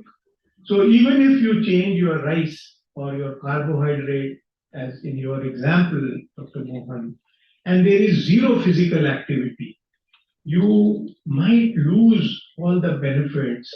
In this case, even more, because growth, we said you need health, because it's not only food and nutrition that makes a child grow. If a child keeps repeatedly getting diarrhea, pneumonia, and other diseases, the child will not grow. Similarly, you may have health and nutrition and abuse the child or neglect the child and provide no care and support. The child will not grow. So child also needs loving care and nurturing care to grow. And the environment, the water, the sanitation, hygiene that the child is living in is equally important. So without each one of those, it would be very hard to change. That was the hypothesis that was tested in this. The second hypothesis, there were two hypotheses that you need nutrition, health, psychosocial care, and environmental interventions for children to grow. And the second thing was you need them throughout. You can't have stop in between. You can't just say, okay, I'll ignore the pregnancy and the first year, but then I will start my intervention when the child starts eating food. So these two were tested as two hypotheses that does, and one thing which was not so known is whether preconception interventions would actually help children grow better. Or secondly, whether this whole continuum would work. So here the example is we change the design to more a factorial design in which I'll just show you.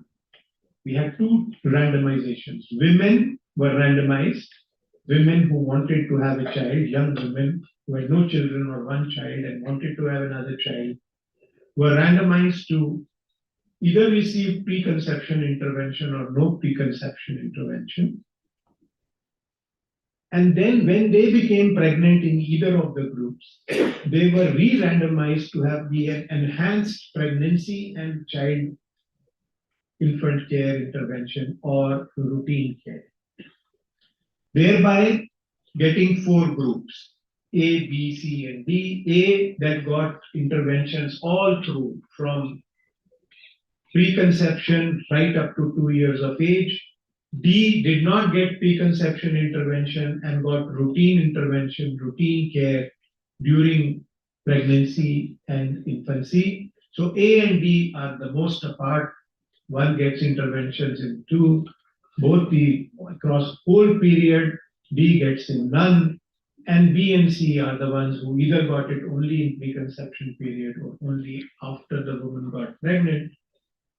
And this type of design and this type of had another complexity, which I will say that one, the interventions were complex, which like you can see on this, the preconception intervention in health, in nutrition, psychosocial care, water sanitation, compared to control, all through preconception down to postnatal care, but also that there were then by necessity multiple outcomes which were of great importance.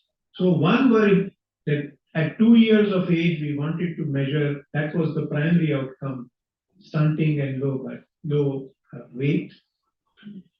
But also then birth outcomes. Low birth weight is a very important predictor of many things, including non-communicable disease. So we wanted to measure that. So there were outcomes in infants at 2 points in time, but also outcomes of the women themselves were equally important. So here then there is a different strategy for designing and doing the sample size calculations for different outcomes, for different comparisons. So this is a classical factorial design where you compare the two groups with two groups, A plus B versus C plus D, or A plus C versus C plus D, telling you the impact of preconception versus no preconception intervention, or the impact of pregnancy and child post-natal interventions versus no such interventions. Or you had then a separate comparison where the group A versus group B, which means the entire period versus none, and of course using slightly different assumptions, etc., which I'm not going to go into. I would like to end by simply saying that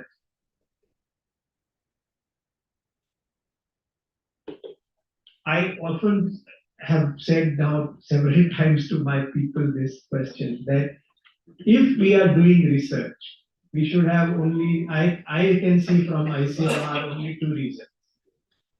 Either make India proud by doing something which is really first in the world, you've created knowledge, you've created something that nobody has. Just replicating what other people know is hardly any good research, good reason to do research. So either we make India proud or make Indians healthier. Do something which is useful for the people of India, which can be used by people, which can be used by programs, whether in private sector, public sector, or others. As long as we do that, then we truly contribute to India becoming a developed country and Viksit Bharat. And I'm sure we will get there. We will also be able to eliminate, not only eliminate malnutrition, but also to eliminate, like, say, complications of non-communicable diseases and contribute to making India not only healthier, but also then wealthier and more developed in all its pursuits. Thank you all for your patient listening. Thank you and Jai Hind.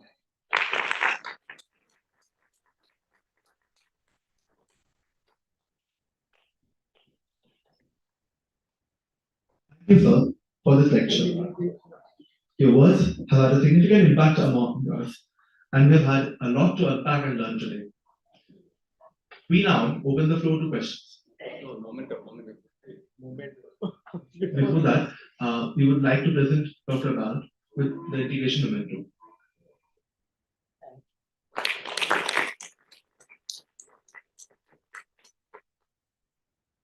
Want me to stay here or?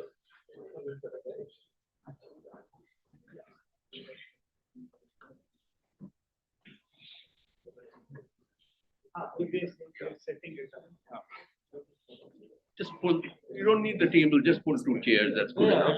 Don't need the table, just pull two chairs, yeah.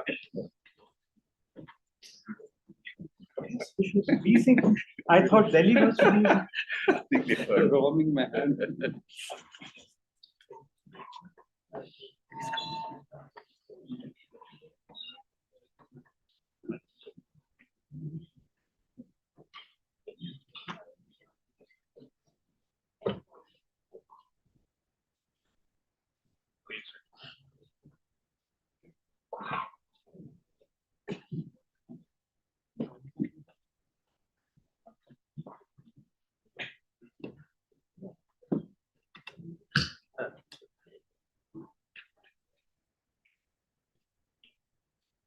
We now open the floor to questions, hosted by Professor Pathurothi Motion. So there's nothing very much for me to do. We heard two fantastic talks, and the second talk ended with aspirations, right? What will make us proud, what will make India proud, and so on and so forth. And the students of ISI have made India, some sections of India, very, very proud, and many of us are aware of that. And we hope that we will continue to make India proud. We will continue to make statistical science proud. We were supposed to have a half an hour discussion session, but we are running late for various reasons. So what we will do is we'll confine this to about 15 minutes, and it won't really be discussions, but if you have some questions to ask of either Dr. Mohan or Dr. Rajiv Bahel, please feel free to ask. Yes, there's a question at the back. I'll come to you. There's a question at the back. Come. Oh, okay. All right. So my question is from Dr. Bharat. So I'm working with CHRD SAS on both CITMC and LINKS cohort, and I am analyzing the gut microbiome of the infants who are getting intervention and who are getting routine care. And I have found some significant differences in gut microbiome of those infants who have got intervention and who have not got intervention. Basically, mostly the beneficial gut microbes are there in intervention. So you know what? Please ask your question. Otherwise, it just takes a long time. Yeah. Okay, so I wanted to ask, if on the basis of this gut microbiome, I wanted to come up with some probiotic or prebiotic approach in future. So can it be implemented for those infants who have such kind of condition, like who have low birth weight and who are in NICU and all those things? So do we have a rector mic given? Connector might be. So would you like to have 2-3 questions? Yeah, so maybe 2-3 questions. Is there any, does anybody have any questions for Dr. Bahal? At the back? Yeah. Sir, so I am a first year MSTAT student here at ISI Kolkata. So I was wondering what opportunities are there for people who want to collaborate and want to work with you in the fields that you discussed. So like we have our master's project in the second year. Some of us would like to contribute to this, contribute to your field as well as in India particular. So how can we do that? What are the avenues for that? Thank you. Anybody else? There is one. Yeah, there's one there. We'll answer these 3 and Yeah, then yeah, maybe Dr. sure. Mohan can. So I have questions for both of them, but I'll ask for Dr. Bell first. So my question was, you gave an example of the kangaroo birth care and other things. So it is something that deals with a very big mortality rate in general. And the difference between giving someone care and maybe erring in the fact that it might not improve the health or something. So these are all ethical questions, and how would you say explain it to someone who's participating in your trial, or make them feel that they should be part of such a trial? Good. Okay, can I have a... Yeah. One second.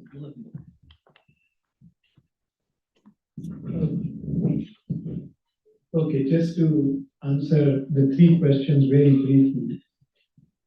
When you find something like this, and then there is this, you have to convert it into something, let's say, a usable product. There is a whole pathway of doing that. And initially, there has to be a proof of concept that can be done with research funding. There is a small grants program in ICMR for up to 2 crore rupees. If you want to do any clinical test, you will have to have a collaboration between some clinicians or epidemiologists, and I don't know what you are probably from the statistics and other side. So that group may want to get a small grant, let's say, to get the proof of concept. that something might work. Then the next step will be to think about a startup, to think about some sort of that product development pathway. So you need that product. Now that product has to be licensed or at least has to be in good manufacturing practice, etc. So ICMR has recently opened what is called the MedTech Mitra, where we are collaborating with the drug controller and Bureau of Indian Standards and Atal Innovation Mission. So how to convert this knowledge, which has proof of concept, into something which is actually usable. So when you say, can it be done? My answer is yes, it is possible. If you say, will it work? I say, I don't know. You have to try it out. You have to see whether there is, you can prove the concept, and then you have to get into product development. So that either you have to collaborate or with, find a company that is interested, or you set up a startup company in an incubator, which are so many of them around. If you see, there are, every institute has incubators these days. We have here in the startup culture. And then we can help you by saying, what is the pathway to getting a final product that can be tested? The second question was around what are the opportunities and projects? Collaboration. So there are 2 or 3 things that I would say. The collaborations you have to build. ICMR is generally, there are 2 parts of ICMR. One is the intramural part of ICMR, which are our institutes. Like NICET Kolkata is our institute, which is an intramural part. So if you want to collaborate with NICET Kolkata, you have to get in touch with scientists in NICET Kolkata or with the director, write to them and say, I have this idea, would you like us to do something together? But that is collaboration with our intramural scientists. The second is our extramural wing, which funds grants, which gives money on good projects. And for that, it is competitive. So it is not really collaboration in the sense that you come to us and say, I want to do it and I'll decide.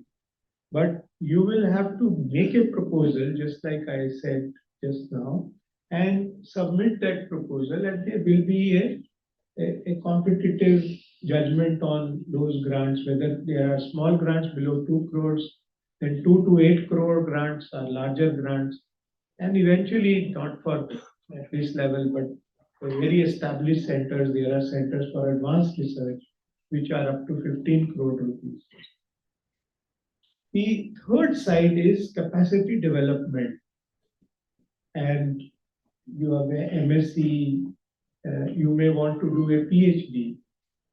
And we support about 500 MSc PhDs or non-medical PhDs and about 50 doctors to do PhD every year through fellowships and through grants for the research. So for those who don't have their salary, they can get fellowships.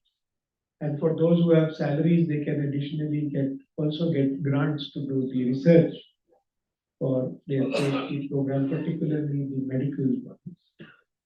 Now, coming to the third question, you asked a very important question, which is whenever you are dealing with high mortality conditions, there are always going to be ethical issues, hugely important. This question was there in people's mind for the past 20 years, but nobody had the guts to try and do it in an ethical way and in a way that they would not be challenged by ethics committees and by others. So how do you do that? Firstly, you have to design it in such a way that you are doing best for both the groups. So you have to raise the bar. What we did in this case, we could have said, okay, as is condition, only KMC is added. But we did not do that. We started by saying that to do this trial, first we will enhance all the medical care to these babies. They will get all the basic package of care, whether they go to intervention group or control group. So the co-intervention was improved quality of care. So much so that this is the second paper that I think which will be written out of this is even more important than the first. That we started by thinking that the mortality will be 21%. The mortality was not 21% in the control group. In the control group, it was already down to 15%. So you have to first show to the ethics committees that you are doing what is the standard package of care. That is one way of doing things. Secondly, you have to show that the intervention is safe. For that, there were many small, 2 or 3 small studies that had been done earlier in humans, in children, which had shown that it is safe. It actually is good for these babies to become stable. So you have to provide evidence of safety, and you have to do a generally have an idea that you are trying to do good for all the patients. Then it is easy to explain to the families what you are talking about. You are saying you are giving the best quality care or whatever the best quality care plus a new intervention, which is kangaroo mother care, starting early on. It is very unlikely that it will cause any trouble, but these are the possible risks. Finally, there are mechanisms like having a very strong data safety monitoring board. So in this case, there were the 5 countries, there were very senior people from the 5 countries, very credible people from 5 countries, plus an international statistician and an internationally renowned epidemiologist, a 7-member board that was looking at the data of adverse effects continuously, so that if there was any indication that they would get that it was possibly causing harm, they would stop the trial. In this case, they actually stopped the trial at 75% recruitment, not because the fact that it was risky, but the fact that it was so beneficial that they thought that it was unethical to continue the trial because even the control group children should receive this intervention. So they had to stop the study at about, instead of 4,200 that I showed at the sample size, at about 3,200, the study was actually terminated, given that fact it was such a large and important benefit which met the pre-decided criteria of stopping rules. So I hope that answers some of your questions. Thank you. I just want to add one small point to a question about MSTAT projects. I'm so happy to hear that some of you are willing to do applied projects in your MSTAT, but the onus is on us, those of us who teach MSTAT and VSTAT and so on and so forth. The onus is on us because we need to, like Dr. Bahal said, that we need to collaborate. We need to, as teachers, we have to have those collaborations, and then we can pass on part of those collaborations where statistical work is required as your projects. So it's going to be difficult for you to establish those collaborations, but I appeal to the teachers who are present here to actually enable the MSTAT students through their own collaborations with either ICMR Institute, like the National Institute of Cholera and Enteric Diseases here, or with other institutes that there are. That will be very beneficial for our MSTAT students and for capacity building in general. That was just a comment to essentially supplement what Dr. Rajibela said. Any questions for Dr. Mohan? Lots of questions. Okay, yeah. Okay, go ahead. Yeah. Sir, you showed that there could be multiple different causes for diabetes, one of which was including the genetic side. Now, the aspect about exercising and physical activity, I think that's mostly a symptom side thing, and like it helps to control the diabetes once it is in the pre-diabetes form and in the next subsequent phases. My question is, in the absence of reliable family history, how can we figure out if a patient's diabetes is mostly caused due to genetic factors or due to environmental factors? So, Mohan, let's get 2-3 questions. Okay. You can't remember all the questions. Well, I will remind you. Yeah. Okay, sir, I have two questions. One of them is you talked about the Chunampet project, and so I want to know is that are there multiple other projects like Chunampet that are operating currently, and if so, how many of those? I mean, how many people are those projects impacting? And my second question is, what it appeared that in your telling of the story of Chunampet project, the majority of the funding seemed to come from you personally and from philanthropic Zamindar from Chunampet. So, is there large-scale government funding for such projects to be opened across the country? And if there is not, what steps can be taken to ensure such a thing? Great question. Any other questions for Dr. Mohan? Here, there's one here. Hello, sir. Good afternoon. I'm Saurabh. I'm doing my PhD in diabetic foot ulcers. So I have a question like diabetic patients are more prone to infections that we know, but these diabetic patients and those who have foot ulcers are highly antibiotic resistant, and it is hard to treat them. So is there any suggestion to manage those patients by your angle or anything? So, Well, right now, maybe more, but let's. I'll go start with the these last three. and then go to the first. So diabetic foot ulcers, you're right, they are usually multimicrobial, polymicrobial we call it, not a single one, but there are mixed infections. So the important thing is to prevent those infections.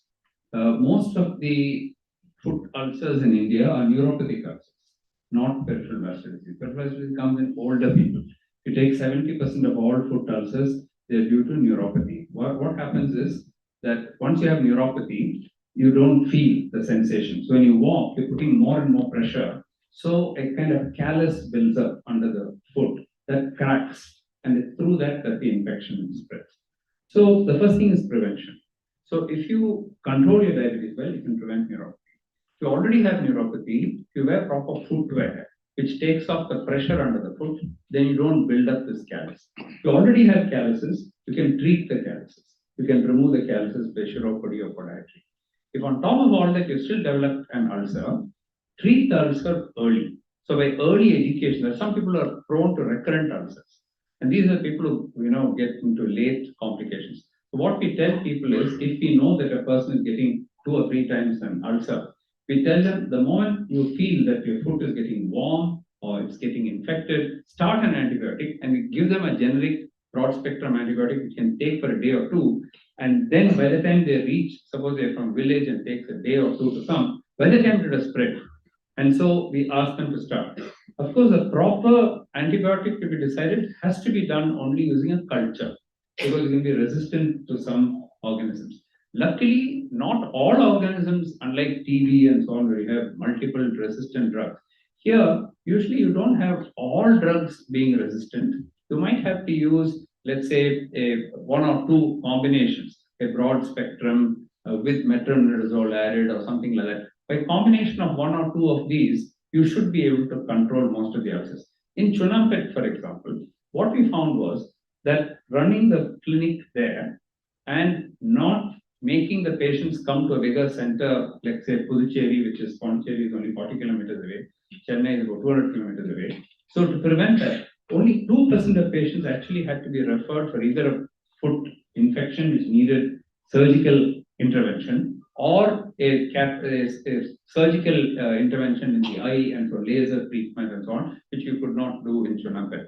So if that itself you're able to cut down, which means 98% of patients can be treated there, 2% only need referral, that's very different from every patient being brought to a city and so on. So those are the ways in which you can treat. So whichever ulcer is there, whichever stage of the ulcer is there, if you're able to catch them early and treat them early, they don't develop into a gangrene. If it develops into a necrotizing fasciitis or a gangrene or something, amputation is sure.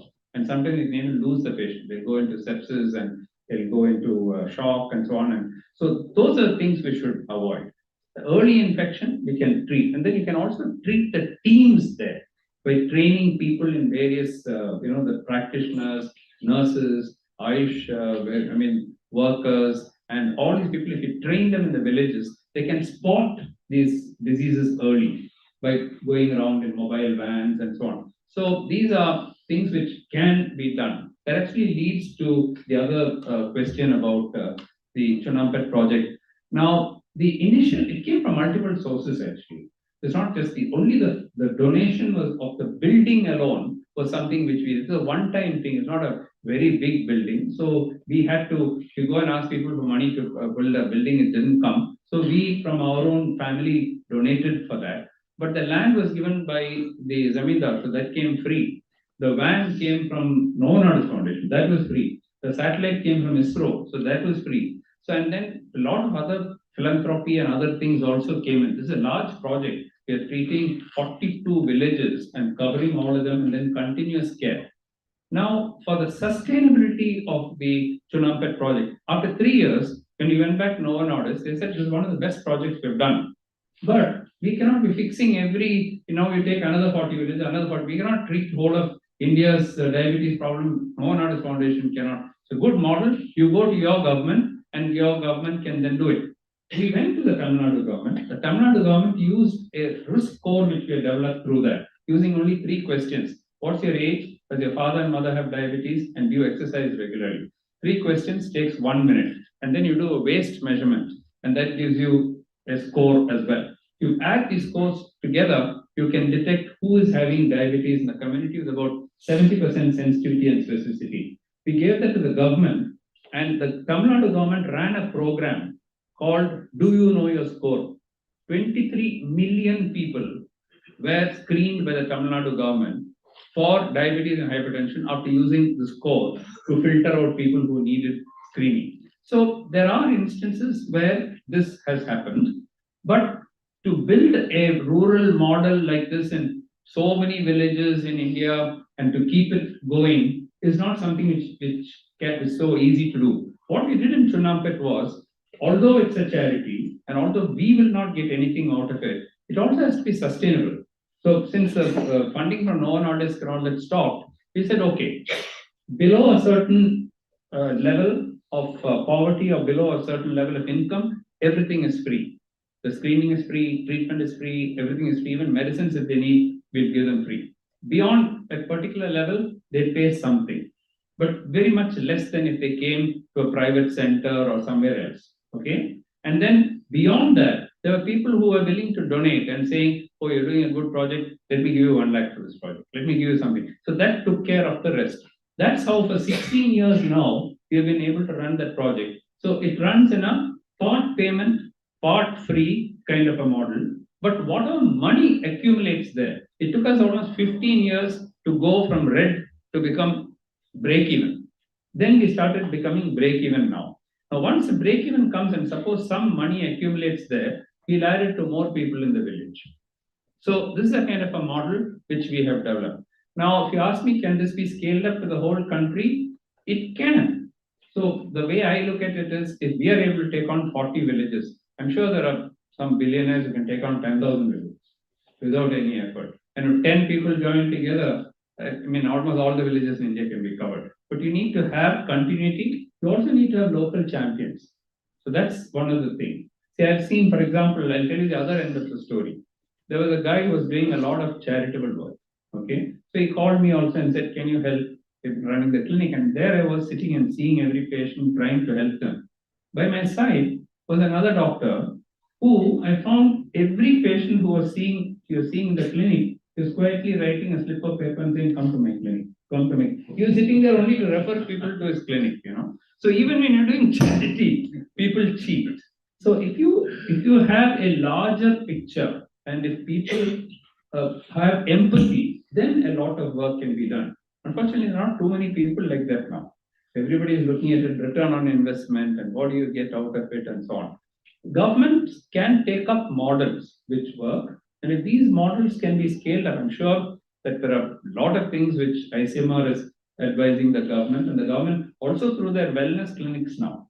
Through the Ayushman Bharat scheme, I think 150,000 wellness clinics are being set up all over the country, and that their diabetes and hypertension are definitely two diseases apart from some common cancers and so on. So there are models which are coming, and I'm sure that over a period of time, we'll be able to reach a large number of people. What is the first question? Family history versus environment. Yeah, so I think you need a bit of both. And here we're talking about type 2 diabetes. Let's be very clear. In type 1 diabetes, usually there is no family history of diabetes. A child 4 years old, 5 years old gets type 1 diabetes. Look at the parents, they don't have diabetes. They have a separate set of genetic things linked to the HLA system. It's a unique kind of HLA pattern which makes them more prone to get type 1 diabetes. And on top of that, they get some autoimmune condition or a viral condition. Even COVID is supposed to have triggered some type 1. So that's a different disease altogether. In the case of type 2 diabetes, obesity is one of the largest drivers of the type 2 diabetes, abdominal obesity. If you look at the neck, they'll have the acanthosis nigricans or a velvety kind of thing showing that they have insulin resistance. Usually occurs in people who have a family history of diabetes, but there are other causes. Physical inactivity you mentioned is definitely one of them because it makes your insulin not work properly, it doesn't get burnt properly. Excess carbs and excess calories gets deposited in the fat as fatty liver and then also in the pancreas and the insulin secretion goes down. So that is another one. So excess consumption of calories as well as physical inactivity. But there are other causes. Stress can produce it. We find young children going for the +2 exam or some other exam, studying all the time, and they get completely the whole mental makeup gets disturbed, and they get stress diabetes. So that has nothing to do with genetic. There's something else, some other factor producing it. So it is multifactorial. And today we are talking about pollution producing it or pesticides producing diabetes. So newer and newer causes are also coming up. But in general, it is excess calories, physical inactivity leading to an overload. The pancreas is not able to produce enough insulin. With a small genetic defect already there, which means your pancreas, there could be low birth weight, which Dr. Bell mentioned, that from birth itself, you're pre-programmed to have a smaller pancreas with less islet cells. So you're more prone to get it during gestation. If you already had during gestational diabetes, that means at that time when the pregnancy stress came, the body could not take it. Then you get diabetes. That means it's a marker that you're going to get diabetes soon. Okay. All these can also be used as windows of opportunities to prevent the diabetes. Why should you, having known that, why should you keep quiet? You can then go ahead and prevent weight gain in that lady. After delivery, they'll put on weight. If you can prevent that weight gain, that is a study which we did with Dr. Nikhil Tandon called as a living study, trying to prevent diabetes in those with gestational diabetes. So I think a lot of this, the good news is, if it is completely genetic, you can't do anything about it. You're bound to get it. Some forms of monogenic diabetes are like that. Maturity onset diabetes of the young and neonatal diabetes. Those are completely genetic. You can't do anything about it. You will get it. It's 100% genetic. But type 2 diabetes, which is 90% of all the diabetes, is largely environmental with a genetic factor. And that's very good because all the environmental factors, all the environmental factors are preventable. What you can't prevent is your genetics. If your father and mother both diabetic, you can't change them. And second thing is you can't prevent aging as well. It's another non-modifiable factor. But all simple things can be done. Even if you don't prevent it, if you postpone it, instead of getting it at 20 and getting blind or kidney failure by 40 or 50, if you postpone it to 50 or 55, you'll get your complications at 80. Our lifespan is only 70 years today for India. So anything which occurs at a much later age group, will also get it in a milder form. Don't get it at a young age. That is the story. Thank you very much. No, I think we are, running out of, we have run out of time, as a matter of fact. Dr. Bell has to catch flight very soon. So we will break here. And again, I thank all of you for participating in this. And most importantly, I thank both Dr. Mohan and Dr. Rajiv Bahal for express our gratitude on behalf of the students, on behalf of the institute, those of us who wanted to remember Dr. Saurabh Ghosh for your wonderful talks and for engaging with us in this discussion session. We hope that we could have had this discussion for a longer period of time, but time doesn't permit. So we will break now, and again, thank you very much. And perhaps we will meet all of you during the Integration Festival. Thank you very much.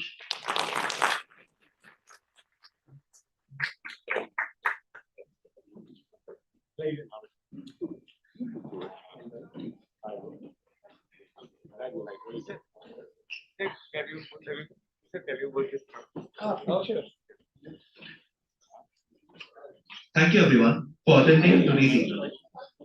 A special thanks goes to the director, the deputy director, for taking time out of the schedule to help us arrange for this program. The thanks goes to the director's office for helping us. The thanks goes to the dean of studies, the dean's office, the human genetics unit, the chief executive of administration and finance and his office, the audiovisual unit, CSSC, the electrical unit, estate office, the transport unit. A special thanks also goes to all the professors present in the integration committee and all other student organizers. Of course, this event would not have been possible without Officer Nathuruddin Mujumdar's help, and we thank our distinguished guest speakers, Dr. Rajiv Bahal and Dr. B. Mohan, for attending and helping us out today. Thank you.